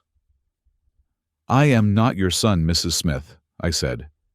"I am the chairman of Apex Corp, and you are a debtor who is in default." "James, please," she whispered, the mask finally slipping, revealing the terrified old woman underneath. "Don't do this. People are watching." "Let them watch," I said. "They are seeing the real you for the first time." I turned back to the microphone. The police were halfway out the door with David, who was still screaming. "The offer to purchase Silvercrest Holdings for $1 is withdrawn," I announced. Richard looked up, a flicker of hope in his eyes. "Withdrawn? You mean you will pay fair market value?" I laughed. It was a harsh sound. "No," I said. "I mean I am not buying it at all. I am canceling the merger. I am calling in the debt. Immediately." "You can't!" Richard shouted. "That will bankrupt us. We will lose everything. The house, the assets, everything." "Then you should have thought about that before you tried to cheat me," I said. "The bank will begin foreclosure proceedings at 9 o'clock tomorrow morning. I suggest you start packing. I hear the Motel 6 on the highway has vacancies. It is quite affordable." I turned to leave the stage. Out of the corner of my eye, I saw movement at table 4. Elena. She had gathered her things. She was trying to blend into the crowd, keeping her head down, moving toward the side exit. She was walking away from David, away from the Smiths, trying to scurry off the sinking ship like the rat she was. I stopped. I looked right at her. "Going somewhere, Elena?" I asked into the microphone. She froze. The crowd turned to look at her. She went pale. "I don't know what you mean," she stammered, looking around nervously. I don't know these people, You knew, I said. You knew David burned the house. You told me yourself at dinner 3 nights ago, remember? When you were flirting with Mr. J? The crowd gasped again. Elena started to cry. James, I didn't mean... Save it, I said. The police will want a statement from you as an accessory after the fact. Don't leave town. I signaled to the officers near the door. 2 of them moved to intercept her. I walked down the stairs of the stage. The crowd parted for me like the Red Sea. Nobody said a word. They stared at me with a mixture of fear and awe. I walked past my father, who was sitting on the steps of the stagehead in his hands weeping. I walked past my mother, who was standing like a statue staring at nothing. I walked straight to the exit. Wait! Richard called out from behind me. It was a pathetic, broken sound. James! Son! Mercy! Please have mercy! I paused at the door. I did not turn around. I gave you mercy, I said, my voice carrying over the silence. I let you live. I could have put you in the cell next to David for conspiracy. But I prefer to let you live in the world you created. Enjoy the poverty, Richard. It builds character. I pushed the doors open and walked out into the cool night air. The flashes of the paparazzi outside exploded like fireworks, but I didn't blink. I got into the waiting car. Where to, sir? Marcus asked. Home, I said. I have some code to write. As the car pulled away, I looked back one last time at the Grand Plaza.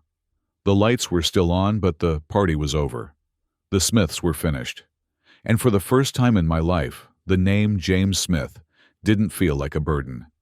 It felt like a weapon. The days following the gala were not loud. There were no more explosions, no more screaming matches, no more flashing cameras. The destruction of the Smith family was quiet, efficient, and total.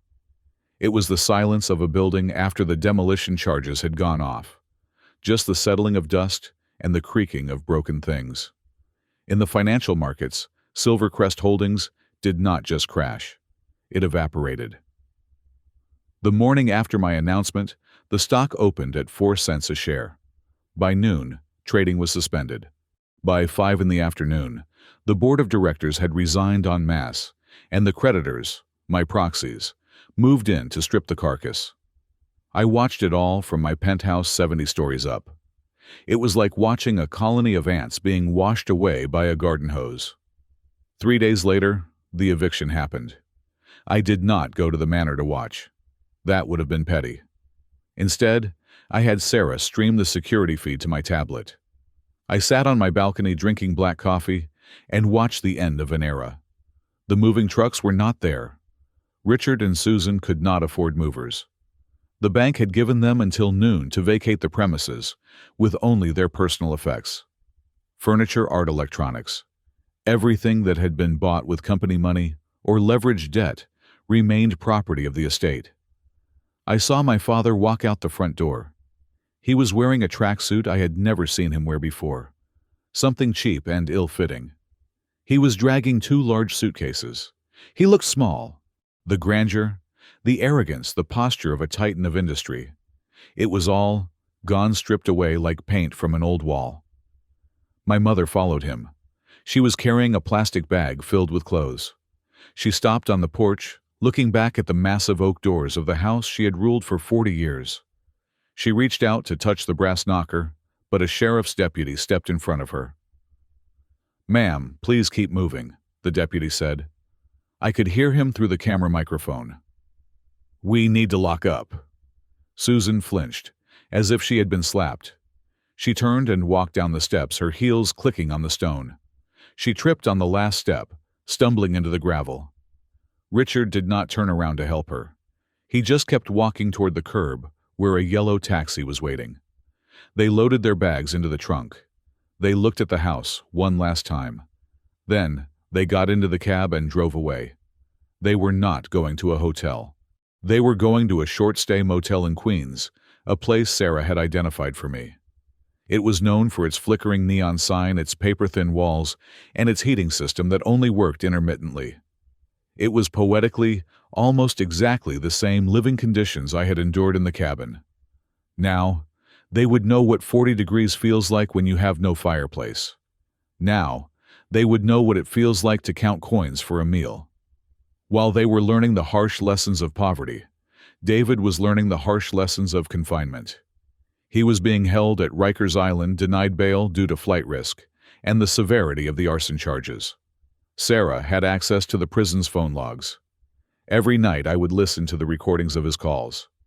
They were a symphony of entitlement and rage. "You have to get me out!" David screamed into the receiver during a call to the motel room phone. "It smells like piss in here.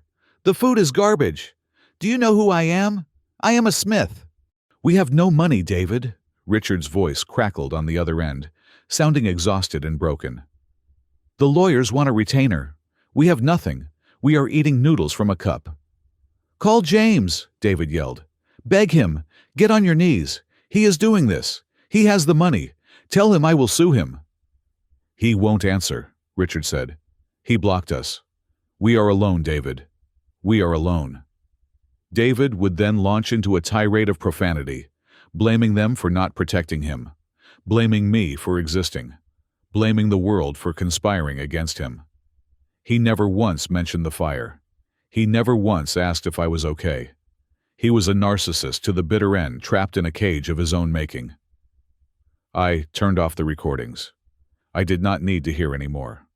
Life went on. The seasons changed. The snow melted, replaced by the gray slush of early spring. I focused my energy on creation.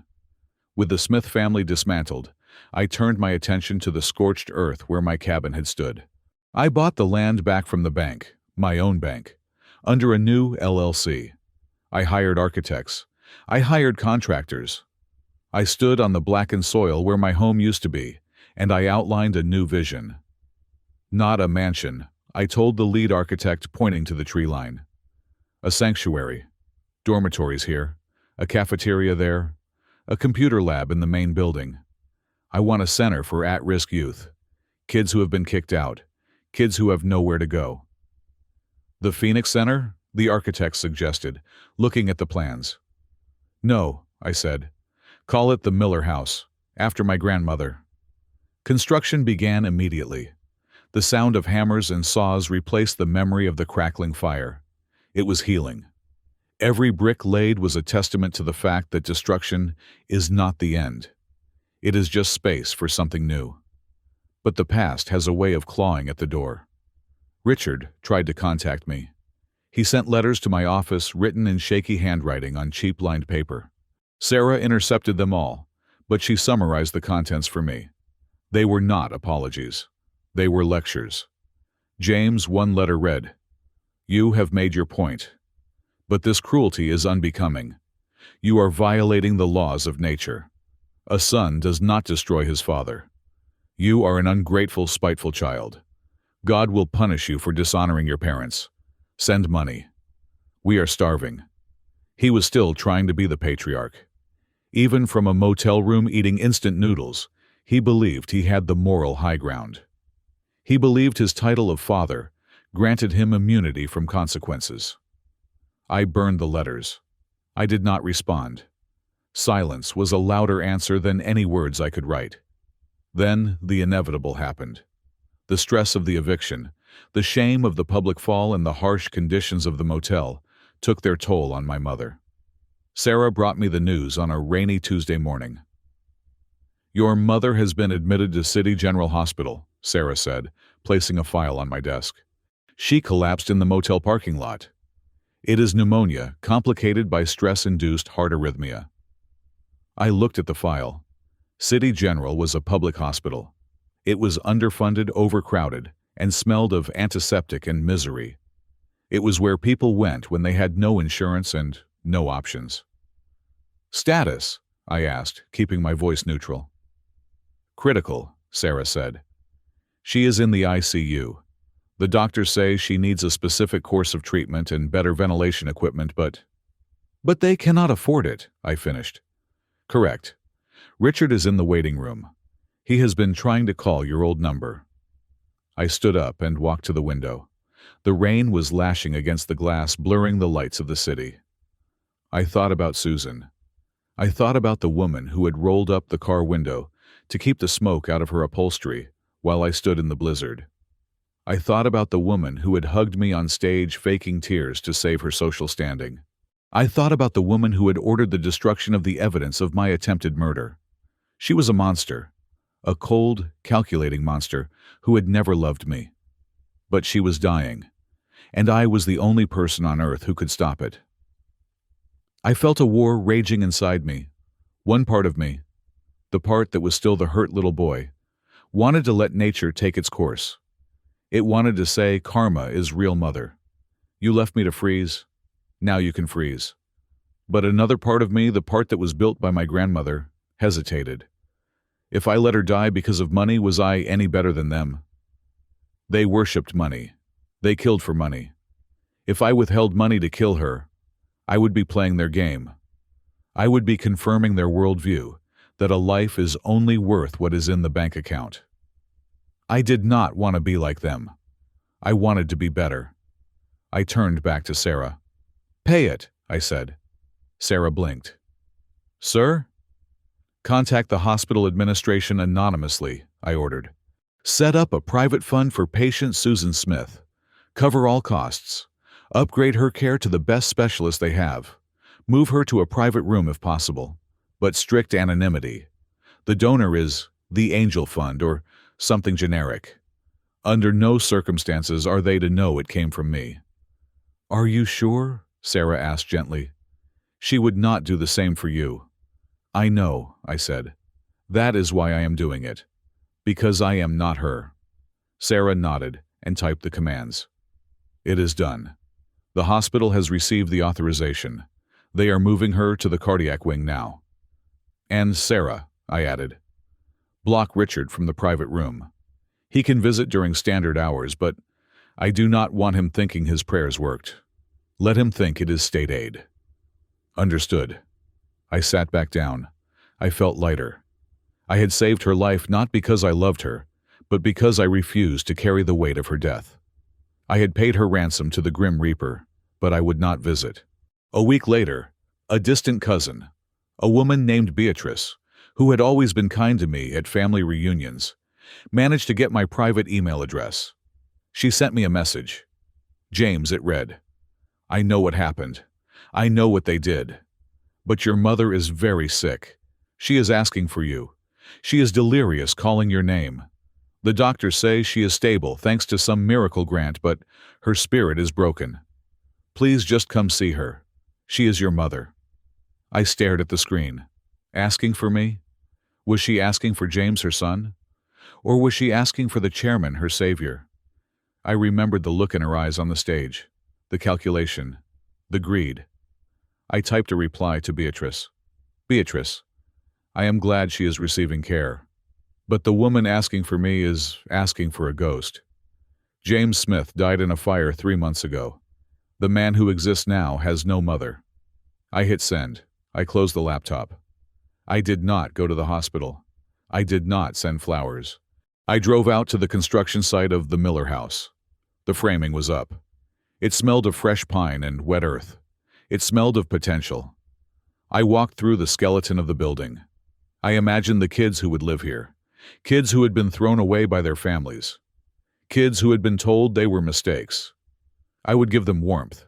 I would give them coats. I would give them a chance. I was not saving my parents.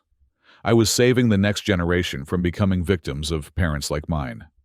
That night, I slept soundly. I had paid the hospital bill. My conscience was clear. My wallet was lighter by a few $1,000s, a rounding error for me. But my soul was intact. Let them live. Let them sit in that motel room and rot in their own bitterness. Let Susan lie in that hospital bed and wonder why the universe saved her. Living with the consequences of their actions was a far worse punishment than death. And I was content to let the sentence run its course. Time is a river that cleanses some wounds and infects others. For me, the 6 months that followed the destruction of the Smith Empire were a period of rapid, exhilarating expansion. Apex Core went global, opening offices in Tokyo, London, and Berlin. I was no longer just a wealthy man. I was a titan. I spent my days solving complex logistical problems for developing nations and my nights in the quiet luxury of my penthouse Barnaby, the cat purring on my lap. I was free. I was respected. I was happy. But for Richard Smith, time was a relentless hammer, smashing him into the dirt day after day. It was November again. The city was gray, draped in a cold drizzle that chilled the bones. I was leaving the Apex Tower for a lunch meeting when my head of security, a massive man named Kane, stopped me in the lobby. "Sir," Kane said, his voice low. "He is still there. This is the third day." I looked through the glass doors of the lobby. Outside, huddled near a concrete planter, stood a figure that looked more like a scarecrow than a human being. It was my father. He was wearing a coat that was clearly from a thrift store, oversized moth-eaten wool that had once been gray, but was now stained a muddy brown. He had no umbrella. The rain plastered his thinning white hair to his skull. He was shivering, shifting his weight from one foot to the other in shoes that were falling apart. He had been standing there for 72 hours, ignoring the security guards who told him to leave, ignoring the cold, ignoring the stares of the employees. He was waiting for the king. I watched him for a long moment. I felt a strange detachment, like I was looking at a stranger. This was the man who used to terrorize boardrooms with a raised eyebrow. This was the man who had slapped me for being a disgrace. Now he was the disgrace. "Bring him in," I said to Kane. "But do not let him pass the security checkpoint. I will meet him in the lower atrium." "Sir, are you sure?" Kane asked. "He looks unstable." "He is not unstable," I said. "He is desperate. There is a difference." I walked to the designated area, a quiet corner of the lobby with marble floors and uncomfortable modern chairs. A few minutes later, Kane escorted Richard in. The smell hit me first. It was the smell of damp wool, unwashed skin, and stale fear. Richard stood dripping on the pristine floor. He looked 20 years older than the last time I saw him. His face was gaunt, his eyes sunken into dark purple hollows. His hands shook uncontrollably at his sides. He looked up at me. His eyes were red-rimmed and watery. "James," he rasped. His voice was a broken wheeze. "Mr. Smith," I corrected, standing with my hands in my pockets. "You have 5 minutes. State your business." Richard flinched at the formality. He looked around the lobby, at the towering glass walls, at the employees in sharp suits, walking by with purpose. He looked at the empire I had built. Then he looked at his own reflection in a polished pillar. He crumbled. Whatever pride he had been holding on to, whatever last shred of dignity kept him standing, evaporated. He dropped to his knees. Right there on the marble floor in front of the security guards and the receptionist. "I was wrong," he sobbed, putting his face in his hands. "God, James I was so wrong. Please, you have to help us." I watched him. I did not offer a hand. I did not feel a tug of sympathy. I just felt curious. "Help you with what?" I asked coldly. "Your mother," Richard cried, looking up, tears streaming down his grimy face. "She is out of the hospital, but she is weak. We are living in a basement apartment in Queens. It is damp. There is mold. She coughs all night. We have no money for her medicine. We are eating cat food, James. Literally." He took a ragged breath. "And David calls every day. He says the other inmates hurt him. He needs protection money. He needs a lawyer to file an appeal. He is going to die in there, James." "David is in prison because he is an arsonist," I said. "And you are poor because you are a fraud. These are consequences, Richard. Why is this my problem?" "Because we are your family," Richard wailed. "Because I am your father." "Biologically," I agreed. "But emotionally?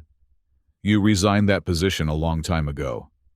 Richard crawled forward a few inches, reaching for my shoe, but stopping short when Kane took a step forward. "I know," Richard whispered. I know we were hard on you. But you have to understand we were jealous. I paused. What? We were jealous, Richard confessed, the words tumbling out in a rush. Even when you were a kid. You were so bright. You saw things we couldn't see. You fixed things we couldn't fix. David was like us. He was average. He needed help. He needed connections. But you didn't need us. He looked down at the floor. It terrified us, James. A parent wants to be needed. You never needed us. So we tried to break you. We tried to make you feel small so you would stay. We pushed David up because he was the one we could control. We crushed you because your light made our shadows look darker.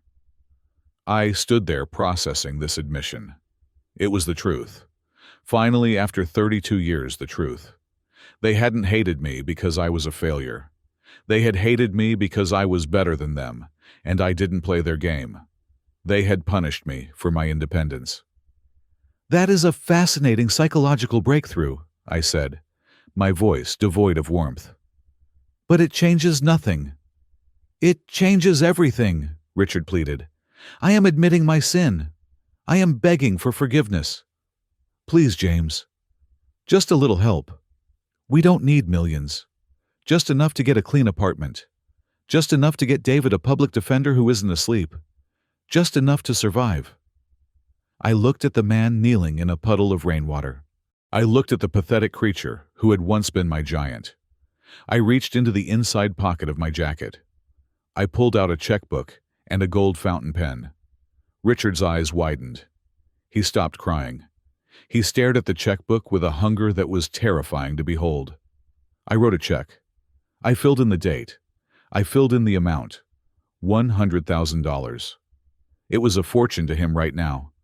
It was enough to rent a decent apartment for 2 years. It was enough for food, medicine, and a mediocre lawyer. For me, it was what I made in 10 minutes of trading.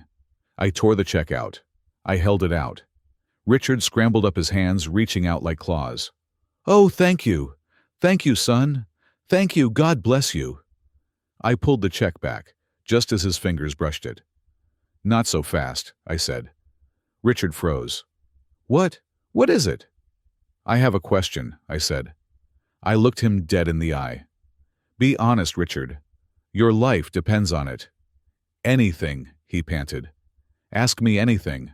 If the house hadn't burned down, I said slowly. If I was still living in that cabin fixing computers for $50 a pop, if I was still the poor disappointment of a son you thought I was, would you be here? Richard opened his mouth to speak. Wait, I warned.